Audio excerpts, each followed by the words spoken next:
Can you see the presentation? Yes, you can. Can, no? Yes, sir. Okay. Good afternoon. Good afternoon, sir. Thank you for joining the class in time.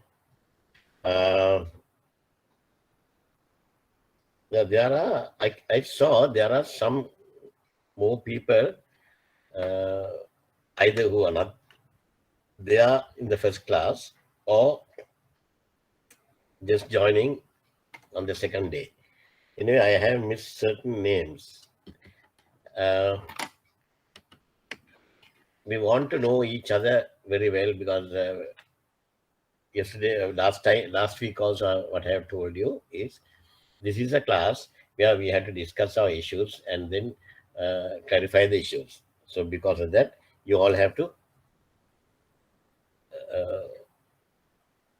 voice what you want to tell me. That's very, very important. Whatever the language, you can talk to me. There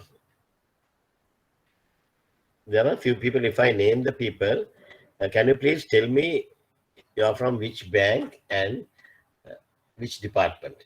Then it will be easy for me to tailor-make the course. Sandunika,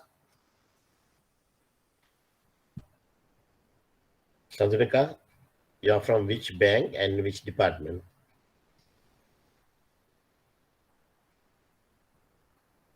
Last week, we all, the other people, they introduced themselves.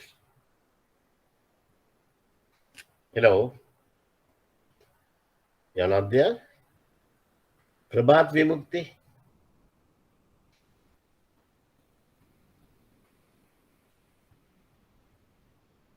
Prabhat, can you hear me? Hello? Yes, we can. Yeah. Yes, sir, we can hear. Yeah. Sandunika or Prabhat, can you just tell me you're from which bank and which department?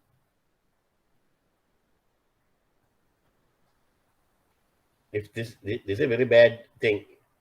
Last week, everybody volunteered. Who is that?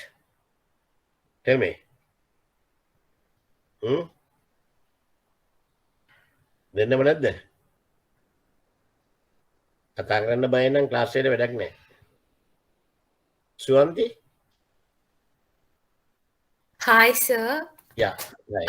Due to some technical issue, last week I joined after 1 hour. Okay. So I covered it today. I watched the lectures. Yeah. So I'm Swati Nedunchelian. I'm working for Standard Chartered attached to Trade Department. Yes. And I'm reporting to Sajivani. All right. Okay. Imports or exports? Basically, I'm into client operations. Right. Okay. Yeah. Then Johan De Silva. Thank you, Shanti. Thanks. Hello, sir. Yeah. Hello. Yes. Are you Johan, attached to Sampath Bank, currently at import section, sir. Sampath Imports. Right. Yeah. Then Ishan Samarasinghe. Hi, sir. I'm Ishan Samrasinghe. I'm working at Deutsche Bank, Colombo. I'm currently in Trade Department. Trade. Good. All are in trade. It's easy because this is what I want to know. Then we can discuss things in detail. Otherwise, we have to just touch and go if you are not in trade and all. Amaresh.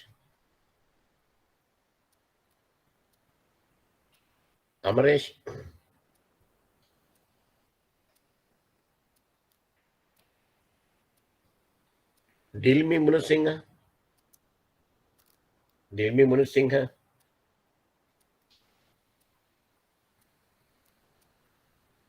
Just take an example of Ishan, Johan, Suranti.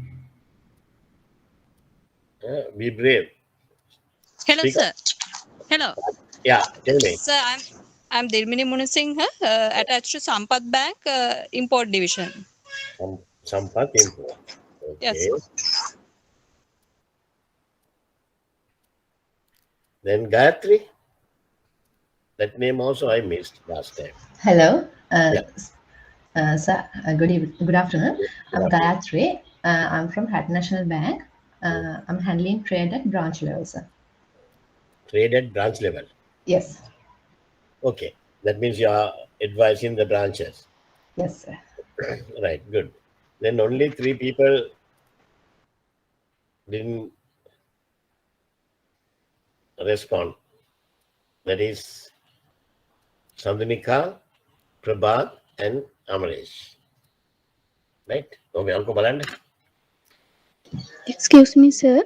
Yeah. Sir, I also joined today. What's your name, Pita? Sir, I am Madara Madhushani. Sir, Yeah. I am not attached to any bank. I did my attorney at laws finals and I just joined. All right. Okay.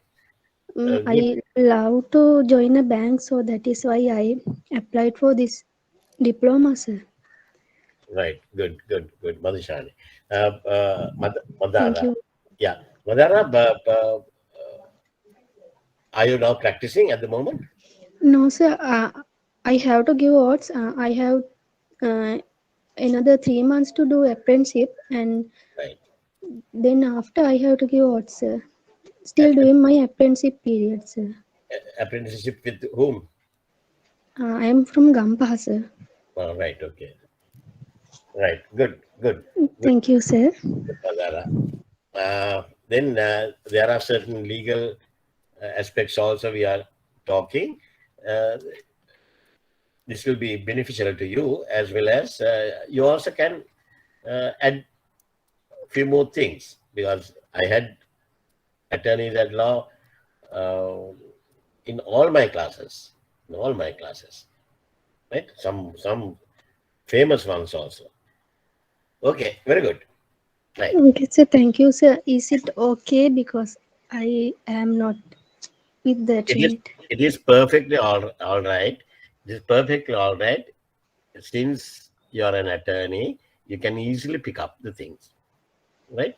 And if there's anything, Madara, please always stop me and ask me the question if you can't understand anything. That's the most important thing, right? Even Mm, when a person who is not a banker can understand this if they have the interest. Okay, looks like you are having interest, so you can. Most of the areas, sir, we did for attorney at law commercial Yeah, too, sir. yeah, because that's very important. Because when you become an attorney, and then there are certain areas where we have to uh, cover the banking Oh, part, right? Okay, fine, okay, sir. Thank you very much. yeah, perfect, right? Okay, then good afternoon, everybody, once again. Uh, Last week I covered the introduction to trade, and today I'm going to continue. Today we'll discuss about the documents used in import and export procedures. Documents used in import and export procedures. The trade guys, of course, I mean, most of the trade guys will know about this because they are familiar with these documents, but non-trade guys also. What you can do is you can get one of your colleagues in the bank or a person like Mudara, if you have covered all those things in your attorney, you may have gone through certain documents just to have an awareness. Okay, right. I'll give me 1 minute. Uh,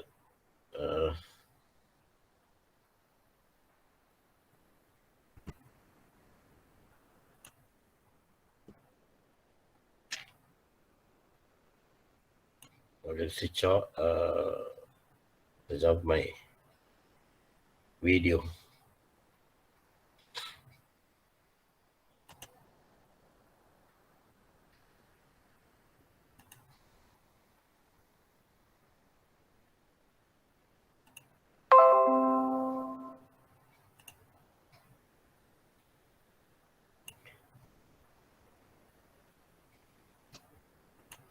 right. ඔගලන්ට පේනව නේද මේ screen එක? Yes, sir. Yeah, okay. Good. Some of the documents seen in collections as well as international trade operations, we can segregate into 4 mainly. One section is the financial documents that comprises bills of exchange and promissory note. Bills of exchange and promissory note. Right? Then commercial documents. Under commercial documents, it comes commercial invoice, packing list, certificate of origin, inspection certificates, and weight list, and there are so many commercial documents. Then comes the insurance. Insurance documents are also very important in document in trade, because especially in international trade, the goods have to be transported from one country to the other, long distance.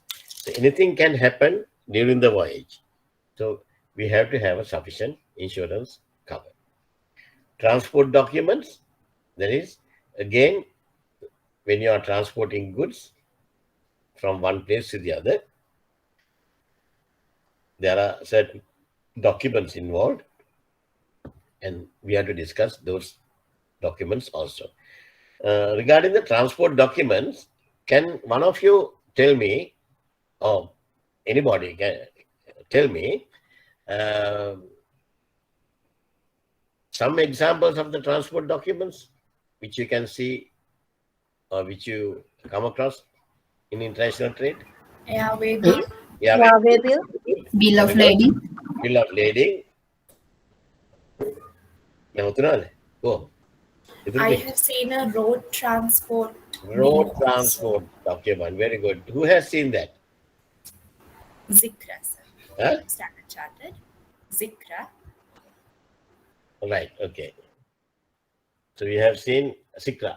Yeah. You have seen road transport document. Yes. Very good. Right. Okay. First, we'll discuss the financial documents. Under financial documents, let us discuss about the negotiable instruments. I think Madara must be very familiar with these terms, right? Because in your courses, you're doing these things. Negotiable instruments. Negotiable instruments, normally we call them bills of exchange, or we call them drafts, right? So under these negotiable instruments, either bills of exchange or promissory notes are a frequent feature of export sales throughout the world. Whenever we do imports or exports, we can see these negotiable instruments. It's a bill of exchange. They are employed both as means of extending credit to the buyer, usually on a short-term basis, and as a device to provide the seller with a negotiable security for payment. Now, we use these bills of exchange as a means of extending credit to the buyer.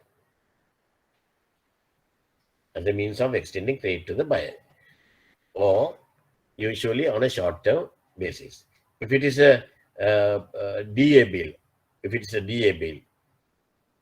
right, we give them acceptance facilities, and the customer will accept the thing, bill of exchange, a tender draft, and then we give financial facilities on the bills of exchange, right? And for the seller, this negotiable instrument is, or bill of exchange, is a security for payment. The bill of exchange is prepared by the seller, and then he sends it to the bank or the buyer, then they will accept it. They will accept the bill to pay on a future date or to pay immediately. For example, a seller in one country may contract to ship machine parts to a buyer in another country. We'll take some example, right? A seller in one country may contract to ship machine parts to a buyer in another country. Payment is to take place 60 days from the date of shipment. Okay, after 60 days, the buyer has to do the payment. The seller dispatch the goods and send the buyer the shipping documents, which may include a bill of exchange drawn on the buyer, payable to the seller at the end of the period and signed by the seller as the drawer. Always in a bill of exchange, seller is the drawer and the buyer is the drawee, right? So here the seller has drawn a check, sorry, drawn a bill of exchange, not a check, drawn a bill of exchange on the buyer to be paid after 60 days period, right?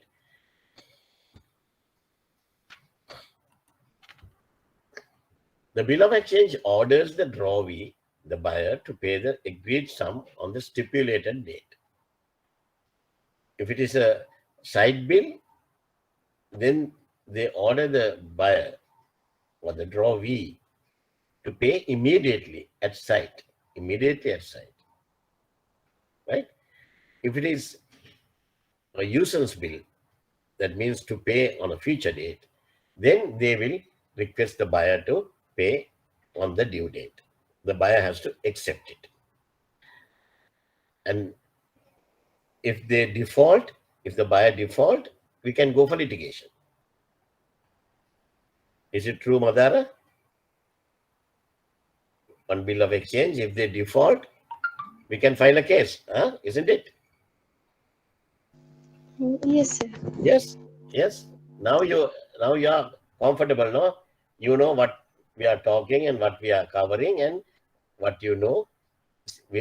You can enhance your knowledge on this. Yes, sir. I was afraid. Right. Don't hesitate to ask questions, right? Okay.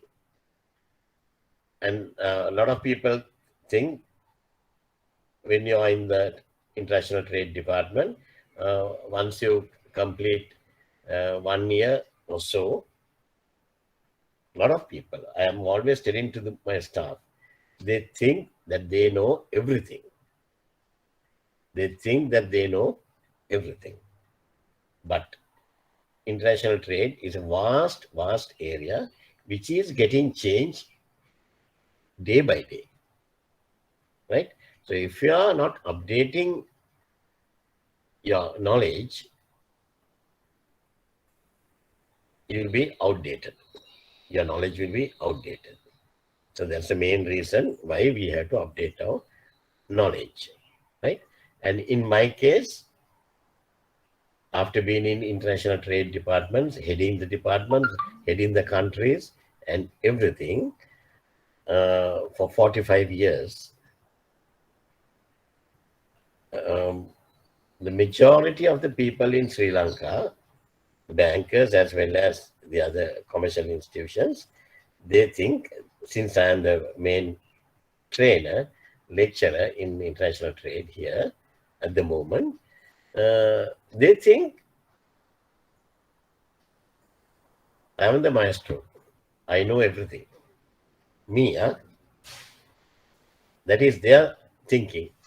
But I'm very humbly, I would say, I know about 80% of trade finance. Don't expect me to have a knowledge of 100%.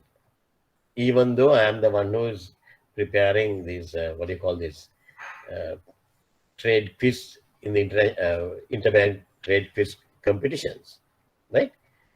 But if I am telling that I know about 80% of trade, then you can think about you can judge about your knowledge. ගොඩක් කට්ටිය හිතනවා අපි පොඩ්ඩක් දැනගත්තාම කොහොම දන්නවයි කියලා. එහෙම හිතන්න එපා. පුළුවන් තරම් ඉගෙන ගන්න. පුළුවන් තරම් බලන්න. අද මම ඔයගලන්ට ක්ලාස් එක කරන්න පැය භාගයකට කලින් ආයෙසරක් Google කරලා පොඩි areas ටික බැලුවා. ඒ වගේ තමයි අපි ඉගෙන ගන්න ඕනේ daily. Right? Okay. The buyer evidences acceptance of the order, that is bill of exchange, to pay by the endorsing it and returning it to the seller. So when the seller drawer send the bill of exchange to the buyer, he will accept the bill of exchange and return it to the seller. So if the buyer doesn't keep up to his promises, seller can go to courts and file a case because this is a this financial instrument. We can go to courts with the financial instrument where the buyer has given his acceptance, what to promise to pay. The buyer's acceptance constitute an unconditional payment undertaken by the acceptor, that's the buyer, who is thereby obligated to pay the instrument at maturity, independently of its obligations under the underlying sales agreement. Right? The rights of the payee are fully negotiable and can be transferred to another person by endorsing and handing over the instrument. That's the beauty of bill of exchange. The rights of the payee are fully negotiable. It's a negotiable instrument. You can transfer the ownership to another party, can be transferred to another person by endorsing and handing over the instrument. This you can easily get some idea about this. Other than the promissory note and bill of exchange, can you tell me another instrument which you are very familiar in the banking sector, which is also coming under Bill of Exchange Act or the Bill of Exchange Ordinance? What is it? The check. Yeah, the normal check. Very good. The normal check. That's also coming under Bill of Exchange Ordinance. Right? So now you can understand that sentence now, what I have mentioned. The check, you can endorse it and give it to another person. Of course, you have to give that check to him, hand over the instrument. This means that the seller may be able to obtain an immediate payment before the maturity date by discounting the instrument, right? By discounting the instrument with a bank or another institution. They can get the financing part. Although bills of exchange are the types of negotiable instrument most frequently encountered in international trade, promissory notes may also be used. Right? The promissory notes also can be used. These have a similar effect, but they are drawn up and signed directly by the person undertaking the obligation to pay. Right? But they are drawn up and signed directly by the person undertaking the obligation to pay. That's the difference.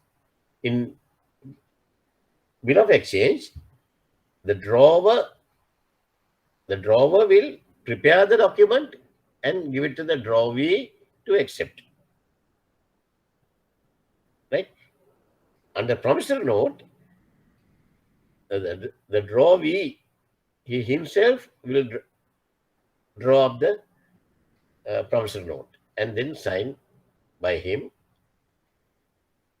and give it to the drawer, saying that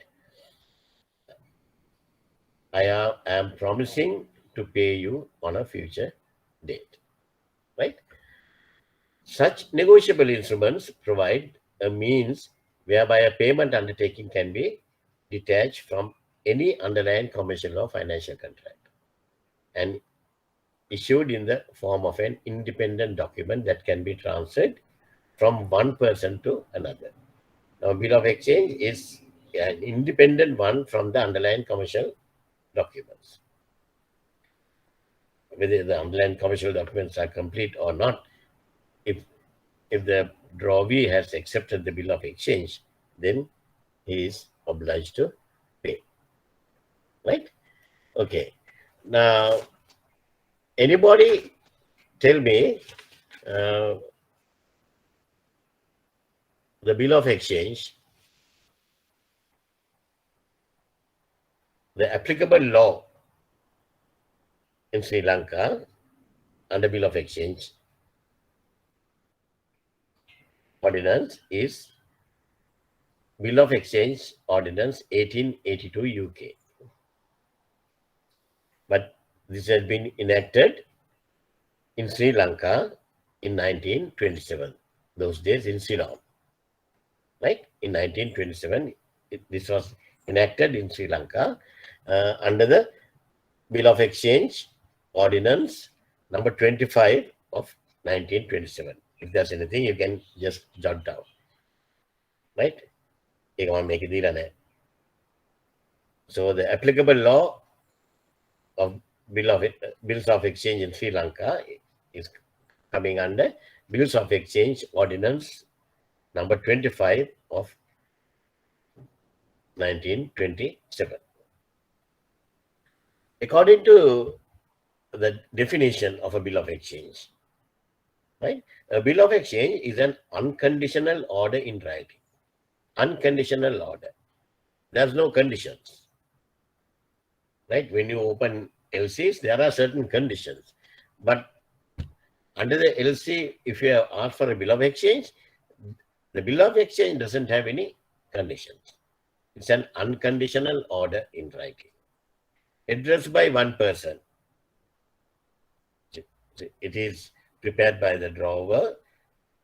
So it will be addressed by drawer. To another, it will be received by the drawee or the importer or the buyer.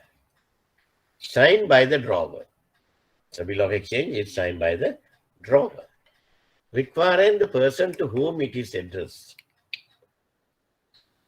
to pay, drawee to pay.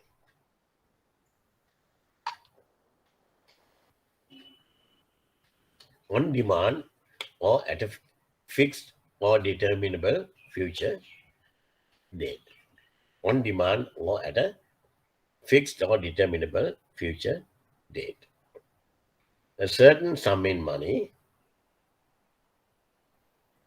or to the order of a specified person, the payee, or to the bearer. That a certain sum in money. So, the bill of exchange, under the bill of exchange, the drawer writes and signs the bill instructing the drawee. Drawee may be a bank in case of a LC under documentary credits, or if it is under collection, we are going to learn that in another few minutes, right? It will be the drawee would be the buyer. To pay a specified sum of money, specified. That money, the amount has to be specified. Whether it's $10,000 or $10,050, it has to be specified. About $10,000, about $15,000, no. You can't have bill of exchange like that. No amounts. It has to be specific amount. Either to a third party or to the drawer, the payee. The bill may either call for a payment on presentation. The bill may either call for payment on presentation. That's a side draft. On demand. Or on a specified future date or determinable event. We call it a tenor draft. or user's draft on a future date. 30 days from bill of lading date, or 60 days from BL. Right.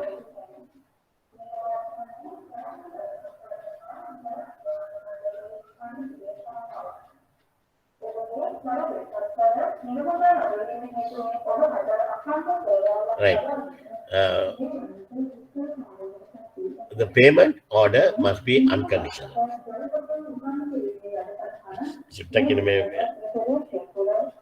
Disturbance check how got announcement taken.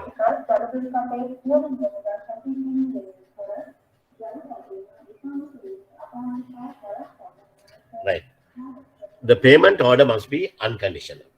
A tender draft may be presented to the drawee for acceptance. The drawee accepts the draft by signing either on the back of or front according to local customs and laws. Right? Sometimes they have to sign on the face of it, or sometimes either it can be on the reverse of the draft. Acceptance constitutes an unconditional undertaking to pay the draft at maturity. Right? We have repeatedly mentioned that. The payee and subsequent holders can negotiate the bill. That means now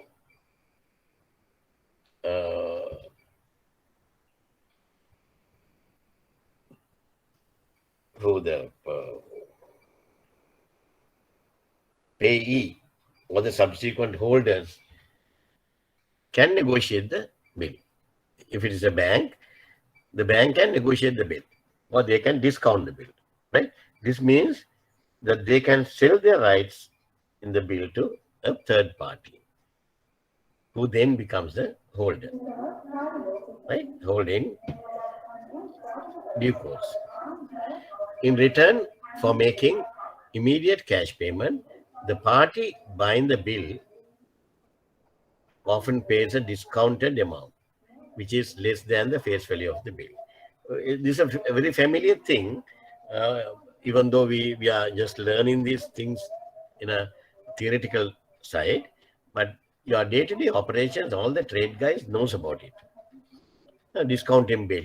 When we are discounting a bill, are we paying the exact amount of the bill to the customer? Are we paying the exact face value of the bill to the customer? No. No. We give them a discounted amount. We keep our charges, commission, and all those things, and we pay them a discounted amount.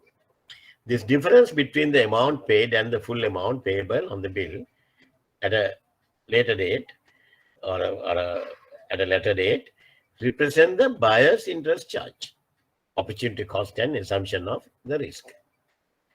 Based on the assumption of the risk, they will determine what should be the interest charge, how much we have to charge, because it will be an opportunity cost to the buyer or to the discounter, the bank, right? Because they have to do away with their money, and they will be out of money for a certain period. So for that particular period, they have to charge the interest. Drafts are normally made payable to particular party, and if so, are transferred by endorsement and delivery. Right? Okay. When it comes to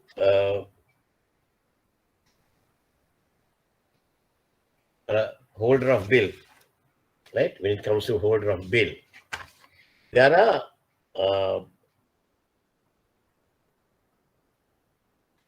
I can say like this: the holder of a bill can be of a bearer bill. It can be a bearer bill. That means person in possession of the bill. The person in possession of the bill. It's a bearer bill, right? Or of an order bill. It can be an order bill. That means original payee or the endorsee. Original payee or the endorsee. And when the rights of holders are concerned, there are three types. One is you can be a mere holder. You are just an holder of the bill, right? The second one is holder for value.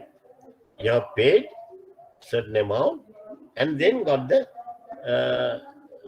possession of the bill of exchange. Holder for value. Holder for value. The other one is holder in due course. Holder in due course. All right. Then checks and promissory notes, the legal structure of a check is similar to that of a bill of exchange.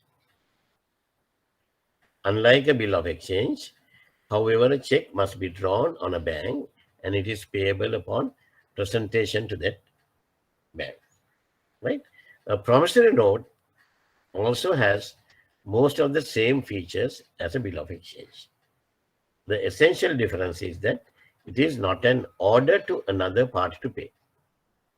In bill of exchange, it is an order to pay another party. Who is giving the order? Bill of exchange. Who is giving the order? Drawer. Drawer. Drawer is the guy who is giving the order, right? But in promissory note, it's a direct promise of payment. It's a direct promise of payment by the party who signs the note, the maker. In the same way as the bill of exchange, it must be drawn up in unconditional terms. Again, no terms. So it has to be unconditional terms, right?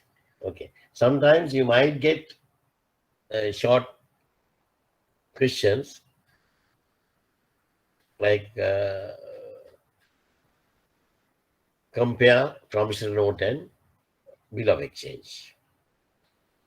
උදේට උගන්න ටිකක් ලියලා ගන්න පුළුවන් වෙනවා මම දැන් උගන්නපු ටිකේ. Then side bill of exchange. Side bill of exchange, the bill that requires payment at side is a side draft or an on-demand draft. Right? Let's see some example. This is a bill of exchange under the LC. So if it is a bill of exchange under the LC, the bank will be giving an unconditional undertaking. So because of that, the exporter will draw the check ordering the bank to pay. Right? So let's go through it. Take 1 minute to read it and to understand. Take about 1 minute.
right? Sorry, it's a side bill of exchange. So drawn under ABC Bank Limited under their documented trade number ABC blah blah blah, dated 1st June 2017. Exchange for US dollars 10,000, specific amount on a specific date, right?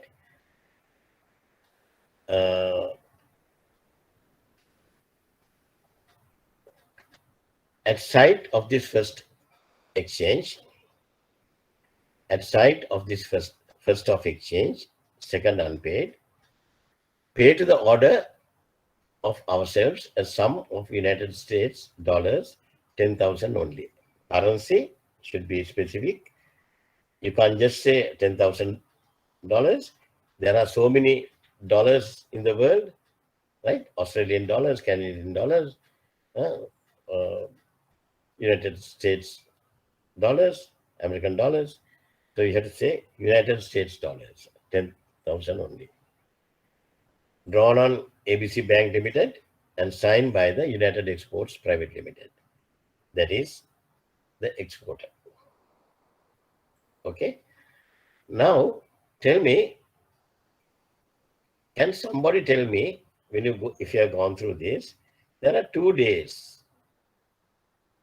One is 1st June 2017, then other one is 30th June 2017. Why is that? Can you tell me what is 1st June and what is 30th June?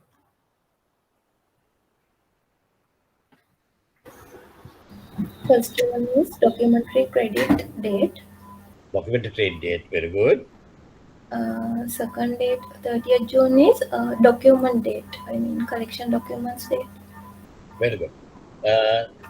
Can I know who gave that answer? Shara. Very good. Very good.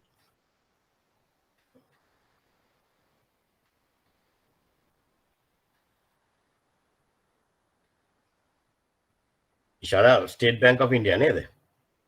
Oh, sir. All right, okay, good. Then, nuisance bill of exchange.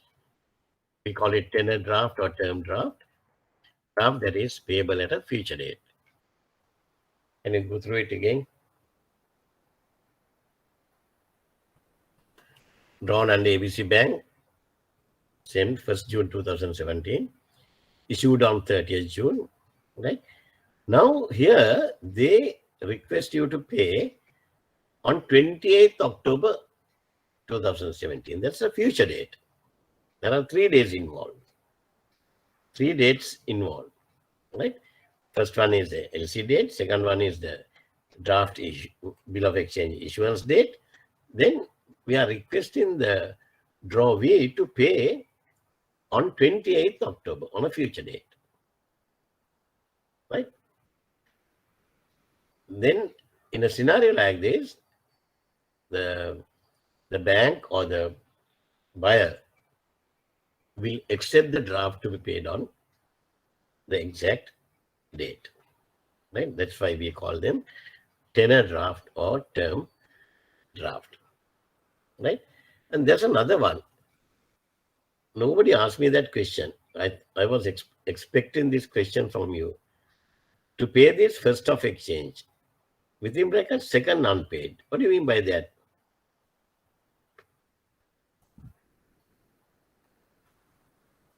මේක ඔයගොල්ලෝ නිතරම දකිනවා.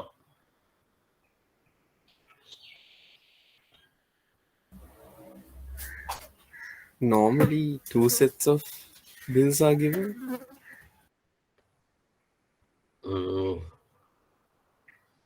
මේවා හැබැයි දැන්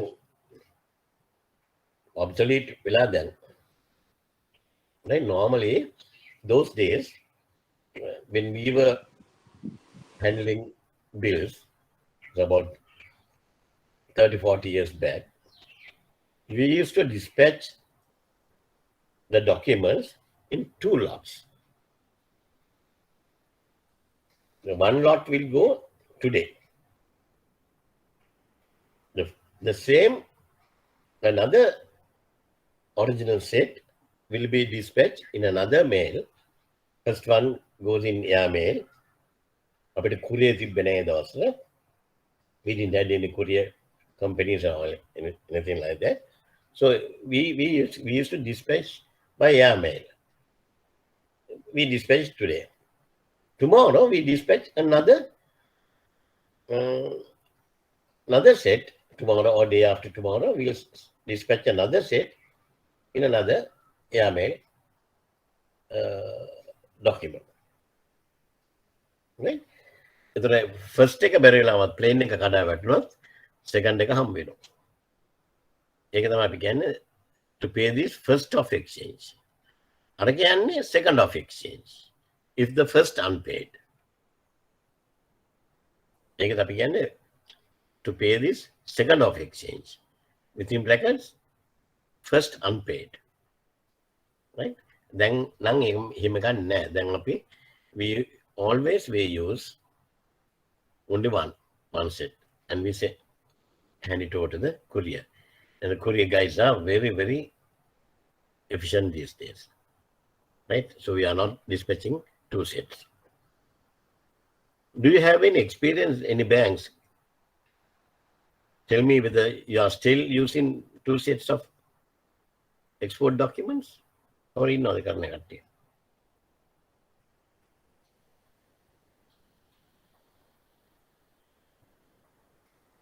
Even imports, you get two sets from other banks. Then right? And there's another example, bill of exchange. A bill of exchange or draft is a written order by the drawer to the drawee and to pay to the payee. Right? The method drawer tamai UK export company. Drawee is Singapore import banking company. Right? Okay. Right. Any questions on the bill of exchange? Or else we'll move on to the other commercial documents. Pro forma invoice. Pro forma invoice. Have you seen the pro forma invoice?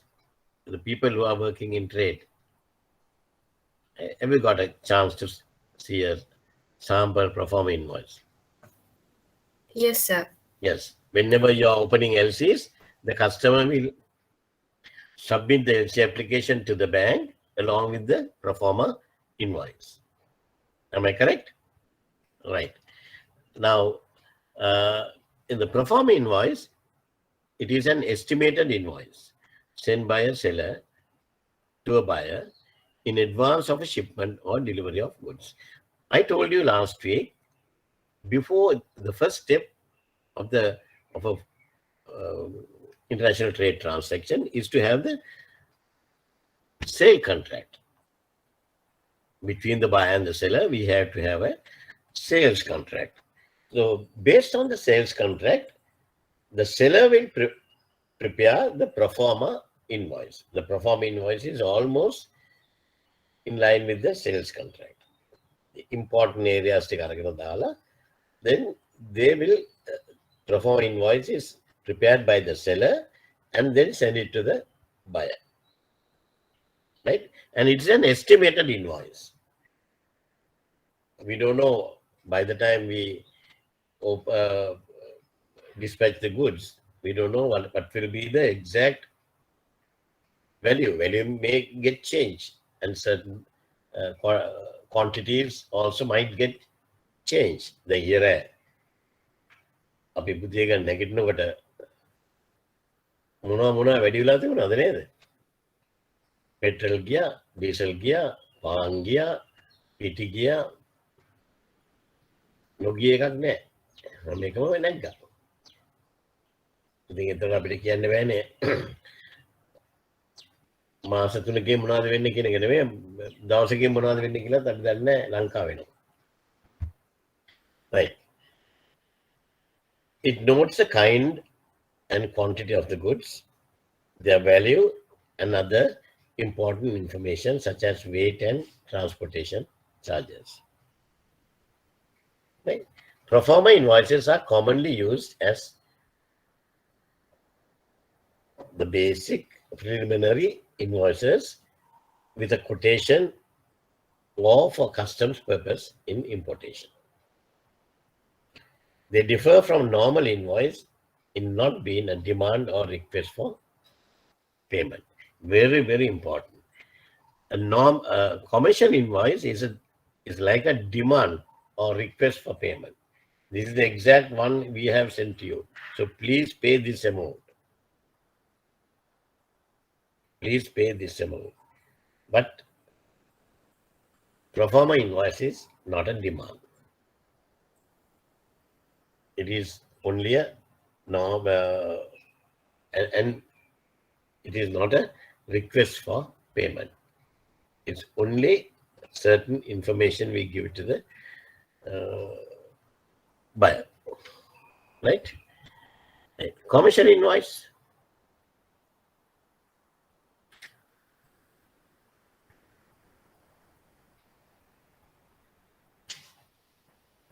This is a legal document between the supplier and the buyer that clearly describes the sold goods and the value of goods. Right? This is one of the main documents used by customs in determining the customs duties. So unlike the pro forma invoice, the commercial invoice is the actual amount of goods sold and actual amount of value you are requesting. The pro forma invoice can be for US dollars 10,000. But commercial invoice can be for US dollars 9,500. So that's the actual amount you are demanding, right? And under these commercial invoices, there are certain various types of commercial invoices. One is combined invoices, an invoice combined with certificate of origin and value, right? And I'm just giving these names for your understanding, right? Sometimes you might get consular invoices. In the exporting country, the consulate of the importing country provides a specifically printed invoice that is completed by the exporter and presented to the consul for stamping and signature. This consular invoice is, in most of the countries, they insist that the invoice should be a consular invoice, right? So if you say one customer of yours is going to get some goods from Dubai.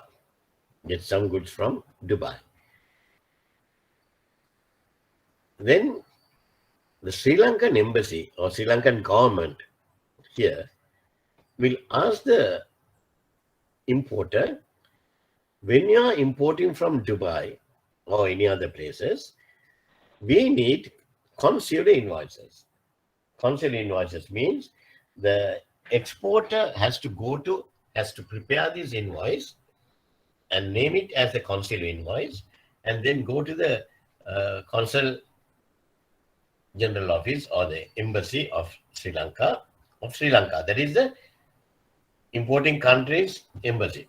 Importing country is Sri Lanka. So they have to go to the importing country's consulate in Dubai and then submit the consular invoice for them to stamp.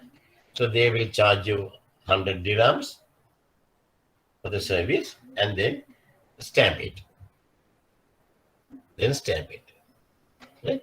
So in Dubai government, even though they are so rich, they have make it a point that all these goods importing to Dubai should have the consular invoices. Then that means additional income for the country. Additional income for the country. Right? Then legalized invoice. The exporter's usual commercial invoice duly validated by the consul of the country of destination or by other authorized parties. Okay? It's like a very much similar to consular invoice. So when it comes to commercial invoices, right, an LC requiring an invoice without further definition. Without further definition, they just say invoice. Will be satisfied by any type of invoices presented, such as commercial invoice, tax invoice, final invoice, or like that. And if you say, when the LC say just an invoice, if the customer has presented a commercial invoice, we'll accept. If the customer has submit tax invoice, again we accept. If they say the heading final invoice, we accept. But it must not be identified as provisional or pro forma or the like. But when the LC is asking for an invoice, any type of invoice is acceptable, but not pro forma invoices. Pro forma invoice is not a invoice. It's only an estimate. Right? Okay. This is one example of an invoice. Right? I'll give you another 1 minute to go through this. One issued by the big seller. Big seller. Big seller is the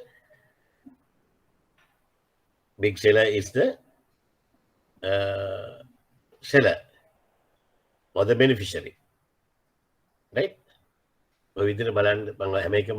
Explain කරලා තියෙනවා. See whether you can understand this one.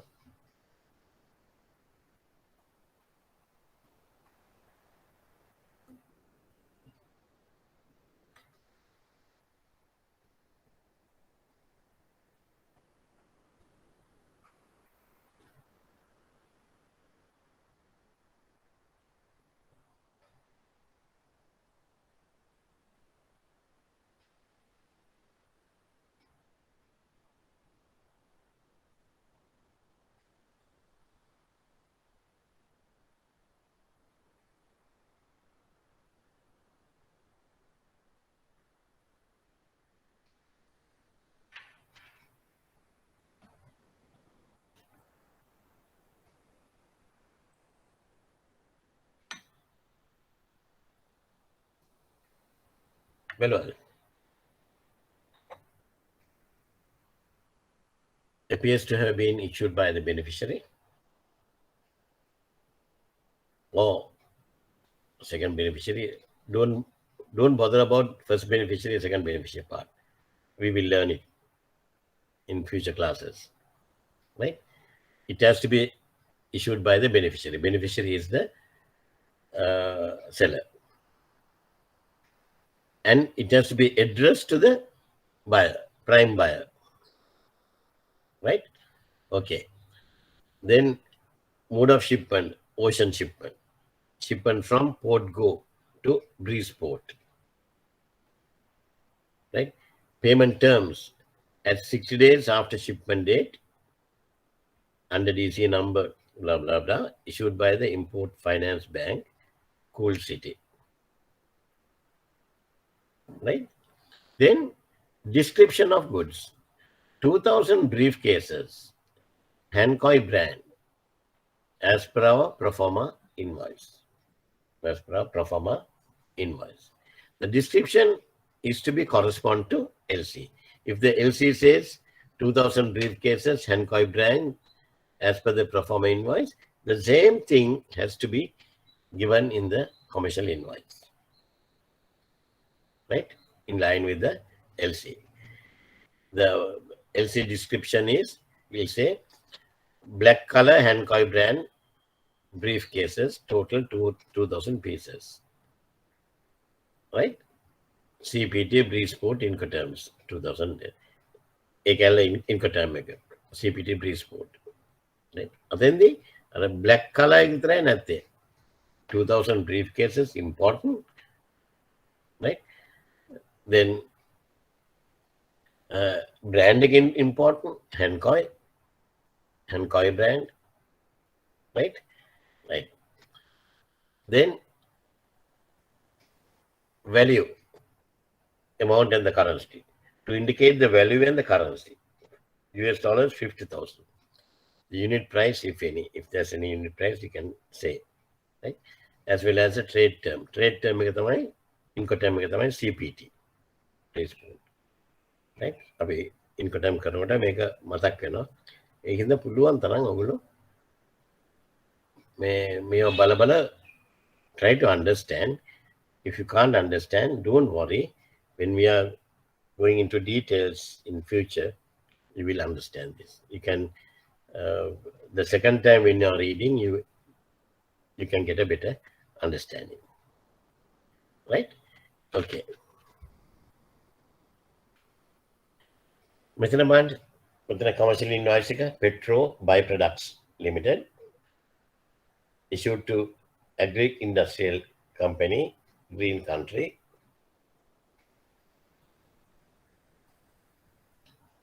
According to the LC, it says, LC description, black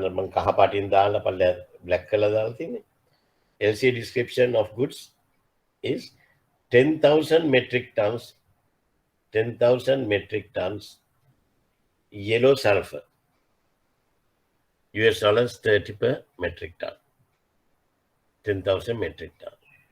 The method of the actual amount.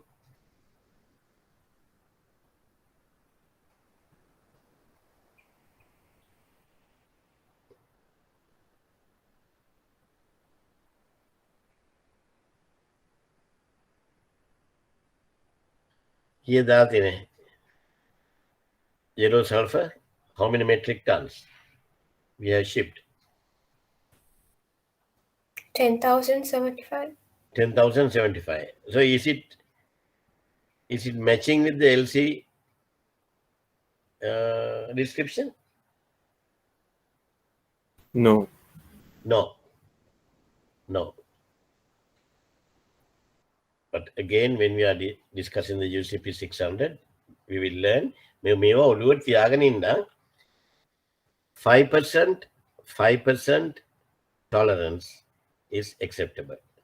5% tolerance is acceptable. What is the 5% of 10,000 metric tons?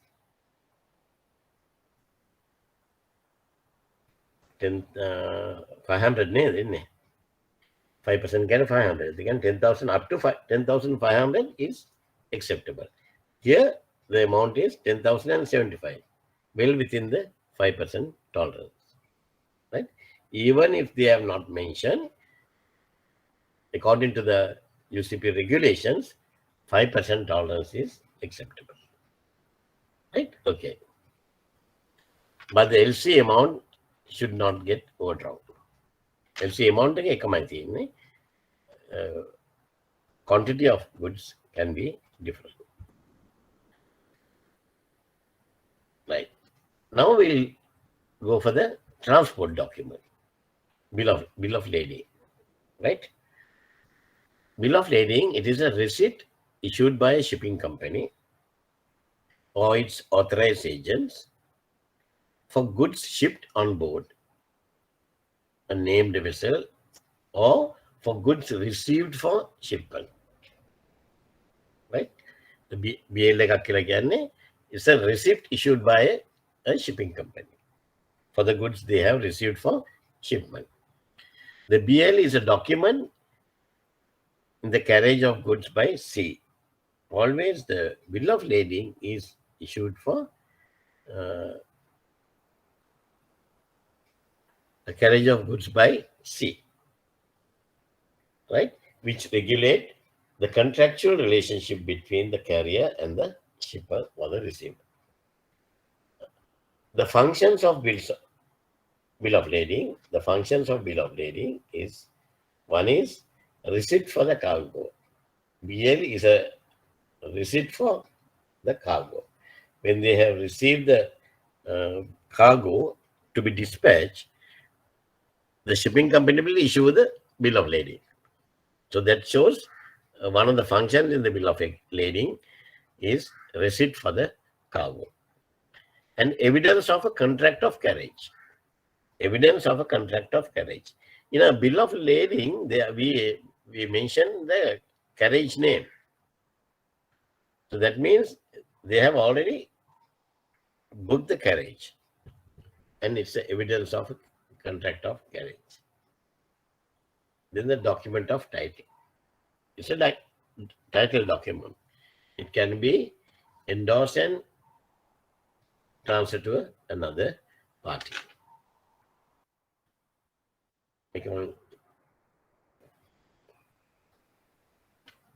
Clear the පොඩ්ඩක් බලන්න ඕගන්න.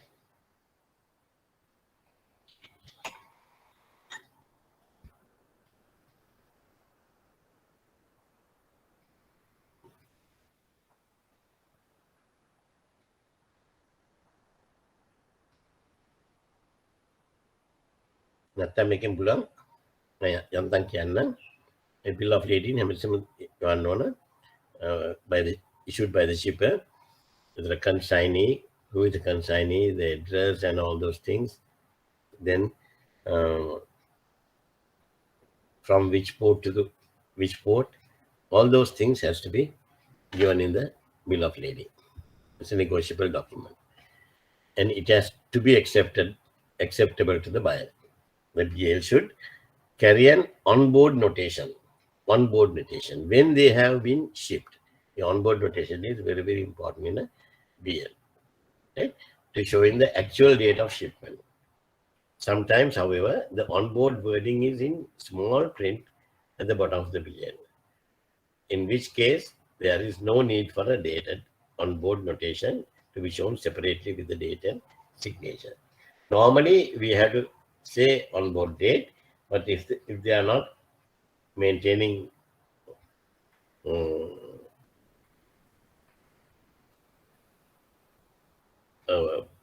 pre-printed document, right?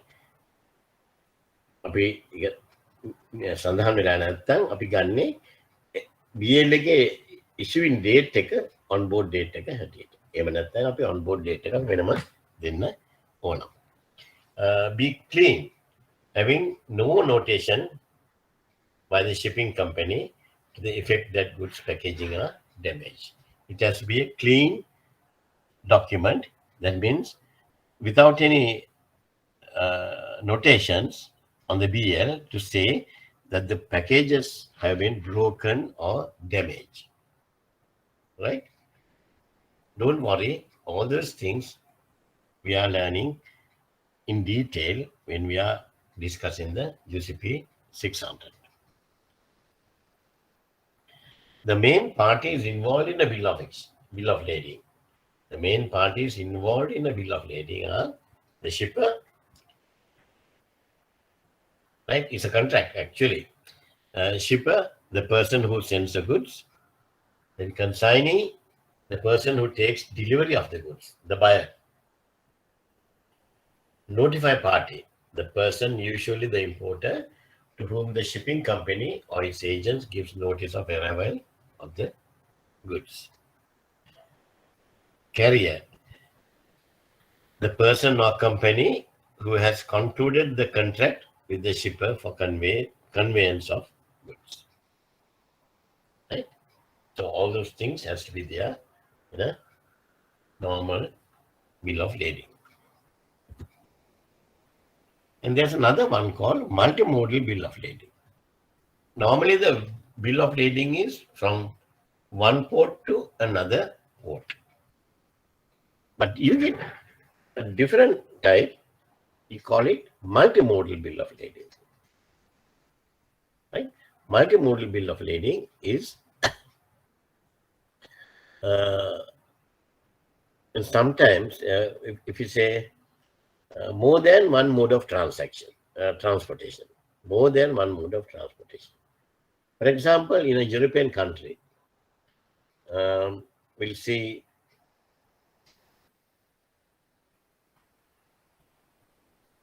අපි දැන් මේ රට මැද්දේ තියෙන country එකක් ගමු Belgium. Do they have a port? Belgium වල port එකක් තියෙනවද? No. No, there's no port. But if you want to bring down some goods from Belgium, how we are going to do it?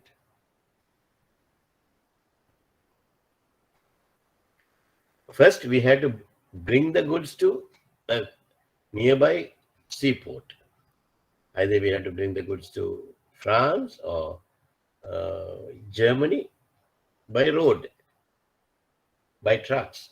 And then we had to ship the goods to Colombo. So the first leg is by truck, right? The second leg is by ship, more than one mode of transportation.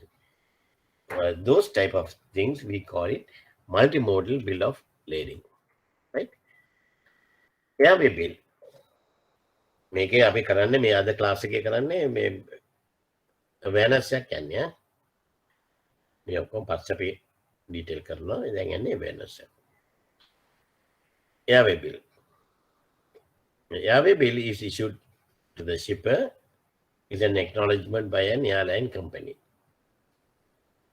that they have received the goods detailed for dispatch by air to the named consignee at the address given. But unfortunately, airway bill is not a title document,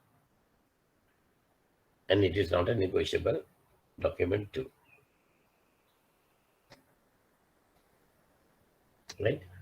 Control over goods rests with the shipper as consignor and the carrier up to the point of delivery. In most cases, if the bank wishes to take control of the goods, it will be the named consignee on the air transport document. If the bank wants to be in the control of the goods, then they will say to name them as the consignee, right? So they can control the goods. හැබැයි දැන් කිව්වට banks අපේ ඔය කරන්න යන්නේ නැහැ. CMR document is the normal road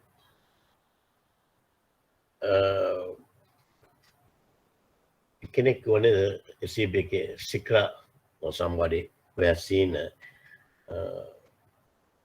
railway document or road transport document, right? Yeah. Yes. Yeah, road transport document. We call them CMR transport document. Say international consignment note. It's a consignment note, right? Okay, make a title document. Insurance document. Insurance document. The document which evidences an insurance contract is the insurance policy. Marine insurance can be used to insure goods during transport by various means, conveyance across oceans and seas or rivers, overland or in the air, and may also be extended to cover the goods during period in storage before and after shipment. Right? Insurance is an important international trade again. This is one of the sample.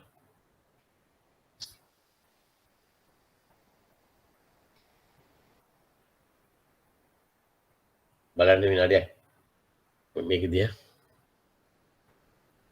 බලලා පොඩ්ඩක් ඔලුවට ගන්න බලන්න.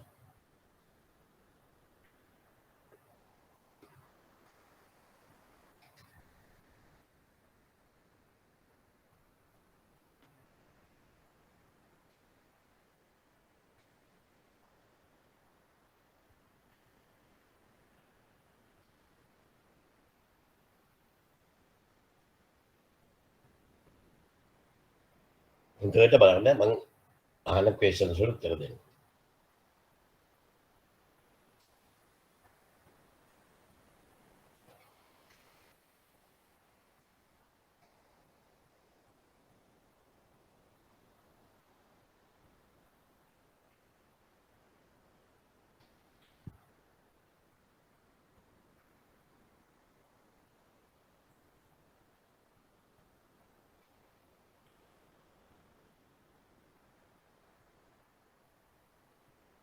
The one man accounting policy again to order of big buyer vessel දාලා තියෙනවා sailing on or about the sailing date, then voyage and everything is there. When was it issued? This insurance document has policy කවද්ද issue කළ තියෙන්නේ? 22nd September. 22nd September. And as per the bill of lading evidencing the shipment on 21st September. So means after the BL date, issuing a LC insurance policy is not acceptable. Anything can happen between 21st and 22nd. So it is not an acceptable thing. But if the insurance policy has mentioned cover is effect from 21st September, back value kalla, then it is okay. Then there's no problem. Right? මේවා හොඳට ඔළුවට ගන්න ඕනේ trade කට්ටිය. Packing list. Packing list is, as per the title you can see,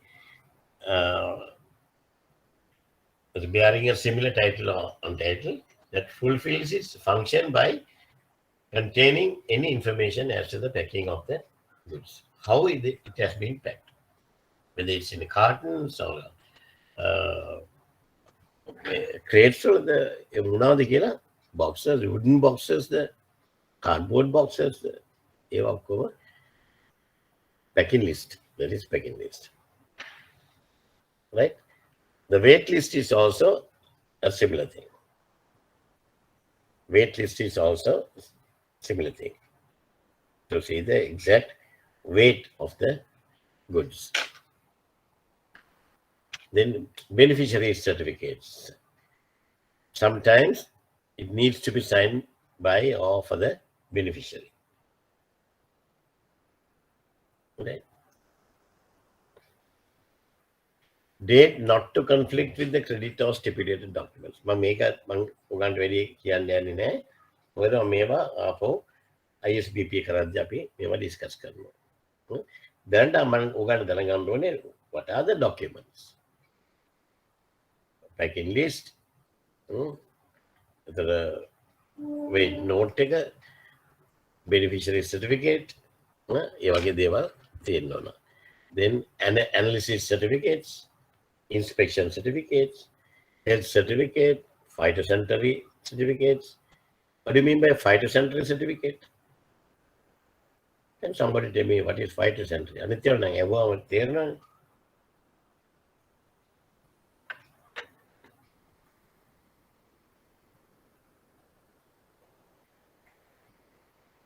What is phytosanitary?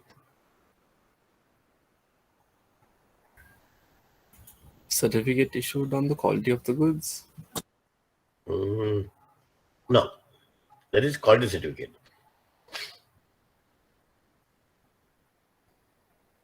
That is quality certificate.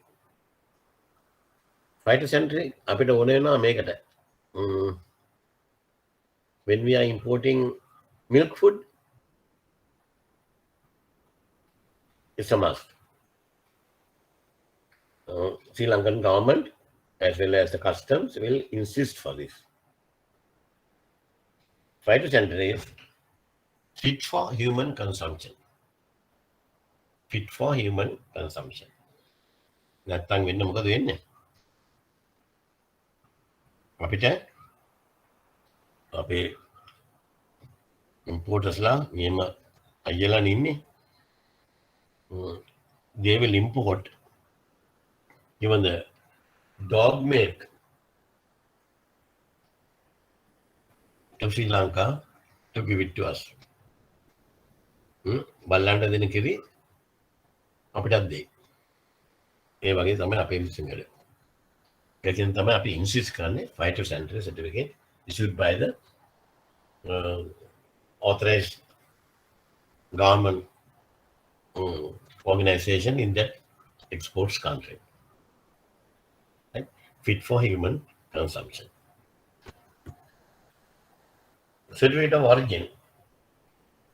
That shows whenever we import goods for certain items, this is a very, very important thing. Certificate of origin. When we are importing, okay, now tell me, all these girls and boys, I mean, you will give me a correct answer for this. You want to buy a genuine, original Nokia phone. Then you can request for a certificate of origin of which country?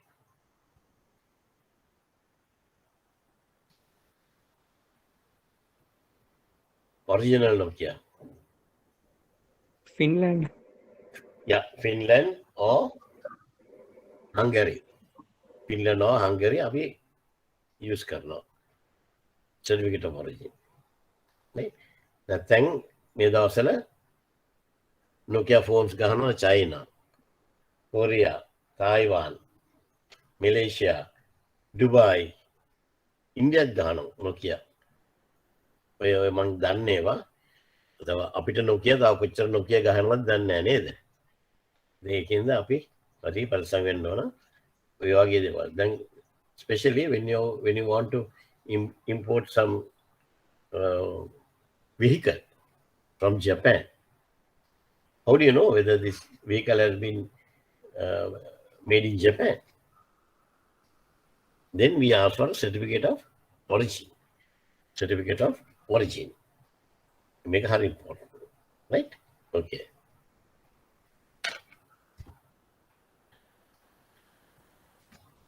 මේක මම දීලා තියෙනවා ඔය ටික ඔයගොල්ලෝ බලන්න. මම ගොඩාක් details දීලා තියෙනවා. Certificate of origin is required by the customs authority of the importing country for purpose of imposing import duty. අපිට import duty ගහන්නේ certificate of origin එක උඩ. Right? It is usually issued by the Chamber of Commerce and contains information like seal of the chamber, detail of the goods to be transported, and so on.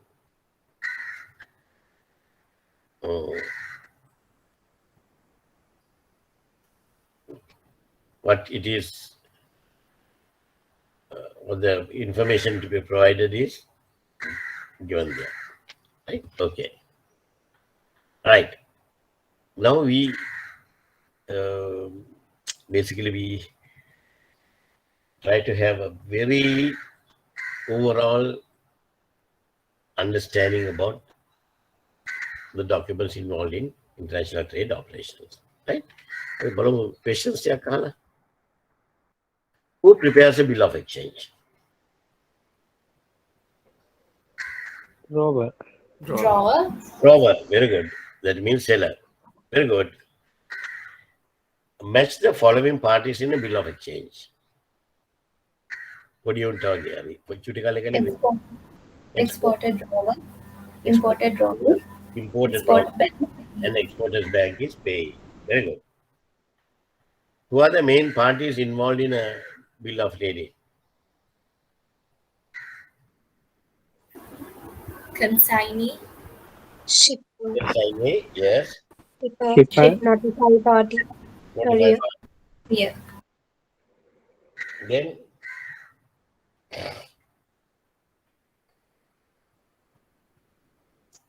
buyer, seller, Seller. yeah, all those, and the shipper. And the shipper, right? What are the functions of bill of lading? Receipt of goods, Receipt of goods, cargo, very good. contract of carriage. Contract of carriage, very good. Another one is port of document, No. Another one is very good. deed document. Deed mean entitle ownership of the cargo. Yeah, that is. Answer is correct. What you do? Documentation title. Document of title. Document of title. Yeah, it's a title document. Right? Okay, very good. So that is why we have discussed about certain areas, certain documents, and the documents used in import and export procedures. Right? Before we go forward, we have to have some understanding. Right? That's what I try to give you. Now this next presentation will go payment methods in international trade operations.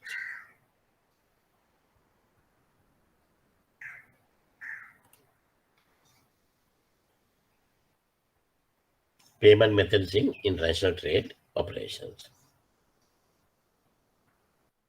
There are 4 main ways for importers to make payment to exporters in international trade. There are 4 main types. One is advance payment. Okay, one is advance payment. Second one is open account trading. Open account trading. Third one is documentary credits. Third one is documentary credits. That means LCs. Fourth one is documentary correction. Right? Okay. So what are the 4 types of payment methods? Advance payment, open account, documentary credits, and documentary collection. Right? Spend about 1 minute and see මම මේ උගන්වන්න දෙන්නේ උගන්ට මේ analyse කරලා ඉගෙන ගන්න ඕන. මම නිකන් මම කියනවා ඔයගොල්ලෝ කිරව වගේ අහන් ඉන්නව නෙමෙයි. හරිද? මේක ඇනලයිස් කරලා ඉගෙන ගන්න ඕනේ. Can you go through this ladder? I'll give you 2 minutes for you to go through. There are so many various payment methods and how the risk will be going up and down. How the risk will be for export, how the risk will be for import. Right? My ඊට question කරනකොට answer කරන්න 2 minutes ඉරවාන හොඳට ඔය ටික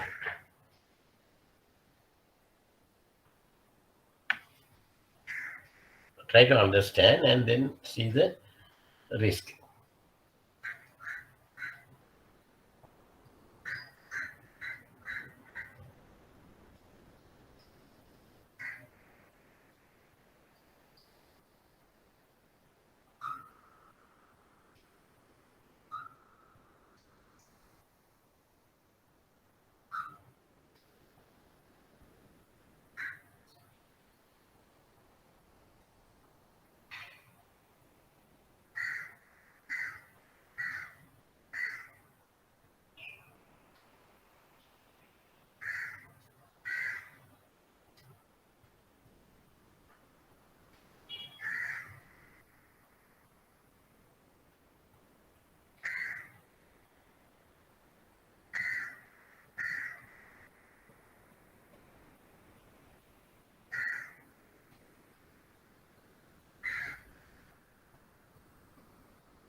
below the maker.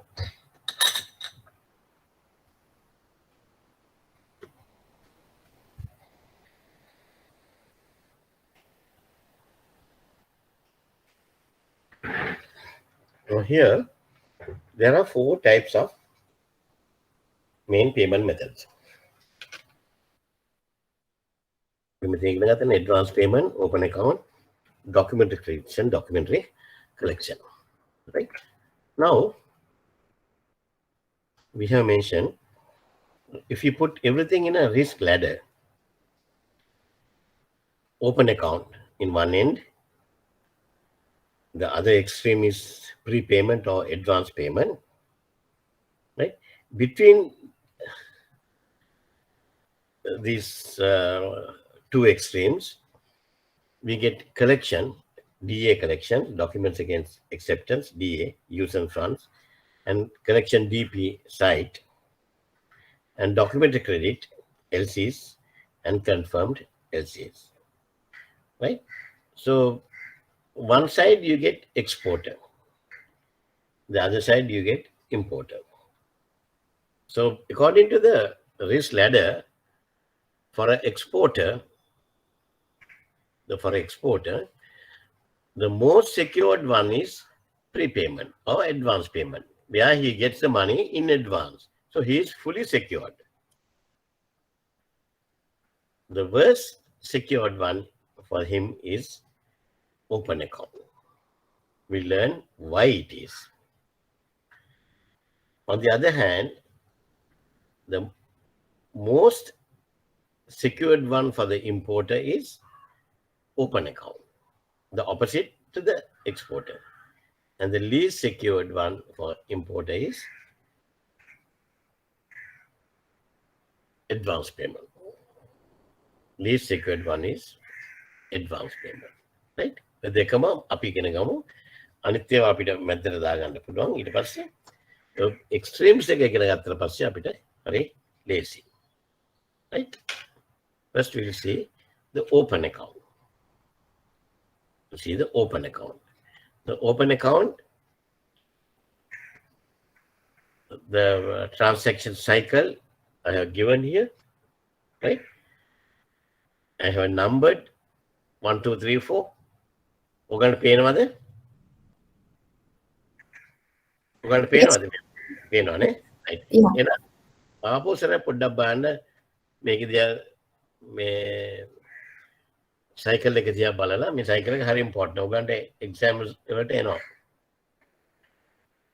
Try to understand and then we'll discuss the cycle of open account. What is the first step? What is the first step? The contract. Sales Contract. Yeah, sales contract between the buyer and the seller. Right. Okay. දැන් යන්න බලන්න එතන ටික. මොකද වෙන්නේ කියලා බලන්න.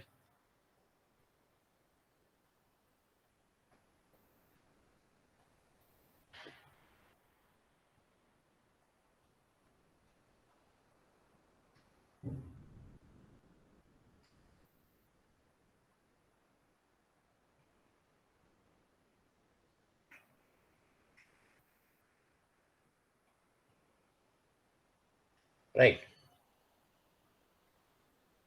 The first step is sales contract. So based on the sales contract, the seller will ship the goods. Seller will ship the goods to the buyer. Right? And the buyer will then instruct seller will ship the goods as well as the documents. All the documents will be received by the buyer directly, not through the banks. Not through the banks. Then once he receives the documents, he can go to the customs and get the goods cleared. He don't want to come to the bank. But when he goes to the customs, the custom will ask him how you are going to settle the bills. Then he will say, I'm going to settle the bill through Standard Chartered Bank. Then the custom will notify that, right? So after 6 days, then they have to settle the bills according to the sales contract.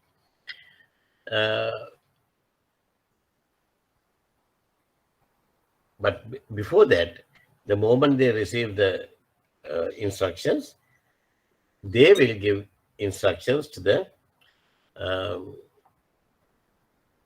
payment instructions to the bank to pay the money.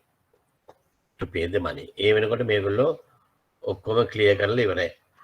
Clear කරලා විකුණලත් ඉවරලා තමයි bank එකට කියන්නේ pay කරන්නයි කියලා. Right? So the bank will then settle the transaction by transferring the money to the exporter's bank. The exporter's bank will deduct their charges and give the money to the seller or the exporter. In this one, what do you think? Which party has the more risk? Is it buyer or seller? Seller. Seller. Seller. Why? Because he's not sure about the payments. Yes, he's not sure about the payment. The goods will be received by the buyer. Then, according to buyer's wish, he will give instructions to his bank. If he doesn't give the instructions, it will be a big risk. Right? Right. The documents dispatched by the seller comprises a transport document, commercial invoice, insurance policy or certificate, and a bill of exchange draft. If the shipment is by sea, the transport document will be a bill of lading, which carries a document of title, and therefore needed to be surrendered to the shipping company or shipping agent to obtain the delivery order, to obtain the goods. Right? If the shipment is by air, where the transport document is an airway bill, then it is not a title document. Therefore, it need not be surrendered to obtain the possession of the goods. Right? Okay. The advantages of an open account. What are the advantages of an open account? An open account transaction in international trade is a sale where the goods are shipped and delivered before payment is due. Before payment is due. Right? Which is typically in 30 days, 60 days, or 90 days. Obviously, this option is advantageous to the importer in terms of cash flow and cost. But it is a risky option for an exporter. Importer will be very happy because he can clear the goods and he can sell the goods and then remit the money as per the contract. But it is a risky option for an exporter. Right? But do you believe when I first joined Standard Chartered, that was in 1973,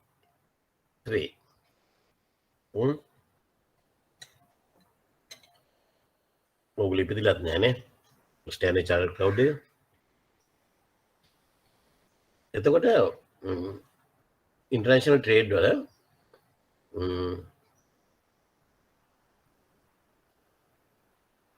if you take the portion of transaction, LCs,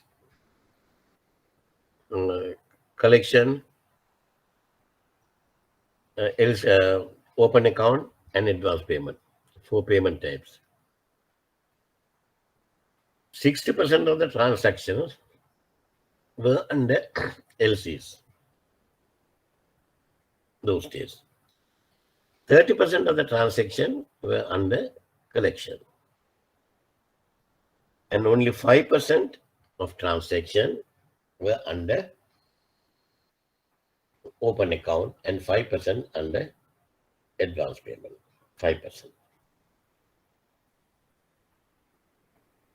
Comparing to that, if you take today, in today's market, in international trade, 60% of the transactions are done through open account. 60%, more than half. Right? Hey, because the world has become too small. Communication has improved, world has become smaller and smaller, and between the buyer and the seller, more understanding, they visit each other, right? අපි බැංකුවට join වෙන කාලේ මේ රටකින් රටකට යනවා කියන්නේ ලේසි වැඩක් නෙමෙයි. Sometimes you have to get the approval of the Prime Minister. I can remember when I was a small one, my mother went to Singapore for a conference. At that time, it was 1961 or 62, if I am correct. Right? So when my mother wanted to go to Singapore for a conference to get the exchange and to get the leave approved, she had to go to the Prime Minister's office and to obtain the approval. At that time, Prime Minister was Mrs. Sirmawa Bandaranaike. She had to go there.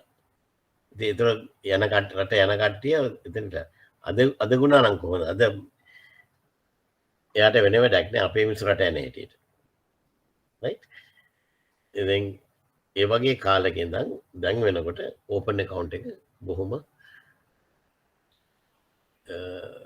වැඩියෙන්ම use කරන්නේ open account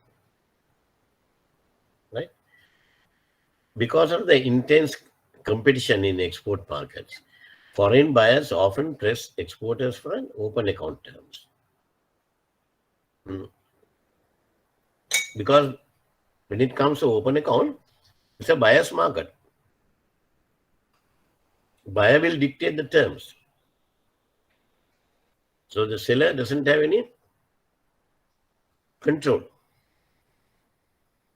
He has to say yes to the buyer. So the buyer will say, okay, I will buy your stuff, but it has to be on open account. You send me the goods on open account, I will pay you. So even there's a delay in payment, the seller can't do anything because the seller has no control. He will agree to that.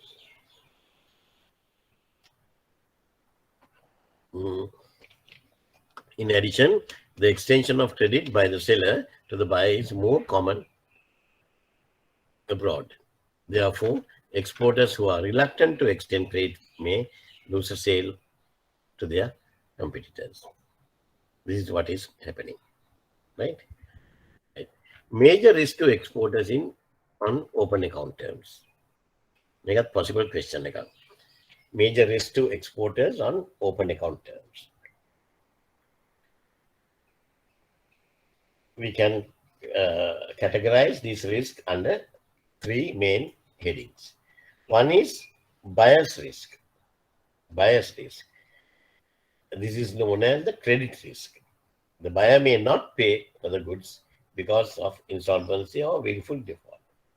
Because of insolvency or willful default.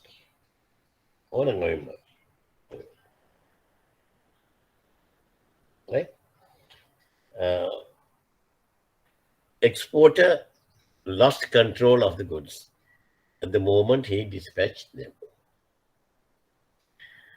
The importer may never pay for the goods if there is no binding clause in the contract.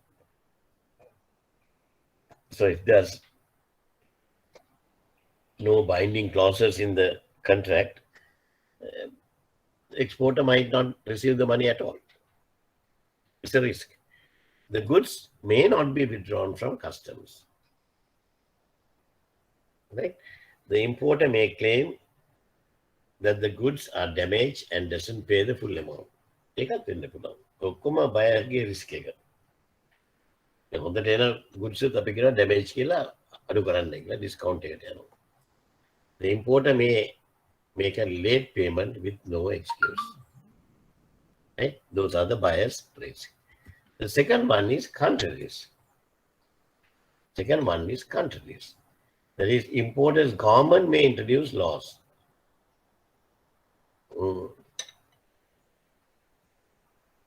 Which prevents payment from being made. ලංකාවේ දැන් වෙලා තියෙන එක තමයි. Government has introduced certain laws. So we can't pay.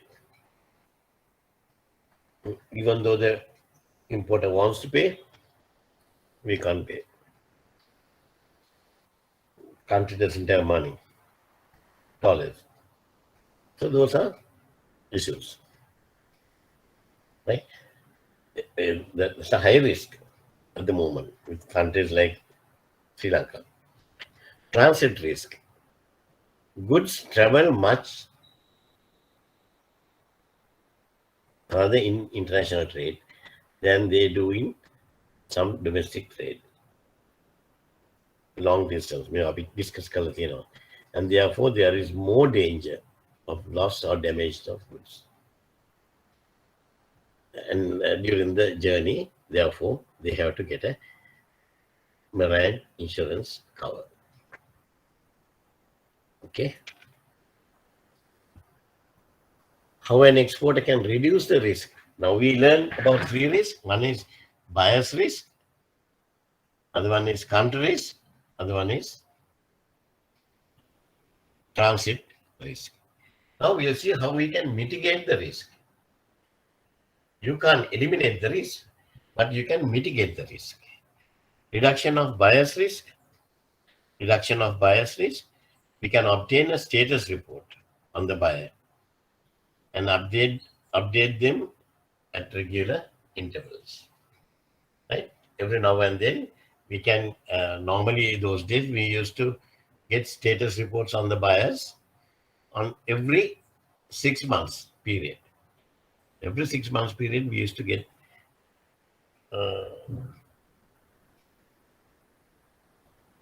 the status reports and update it. Right? Also can obtain a detailed report on potential buyers through various organizations. Reduction of country risk by obtaining a political and economic reports that comment on situation in various overseas countries. අපේ වගේ රටක නම් මේ දවස්වල හොඳ එන්නේව නැහැ. Reduction of transit risk. Reduction of transit risk to obtain an appropriate insurance cover, marine insurance cover. And to cover the previous ones, the buyer's risk and the country risk, we can request for a export trade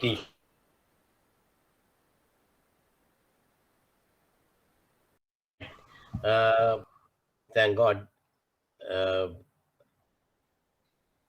the power came back.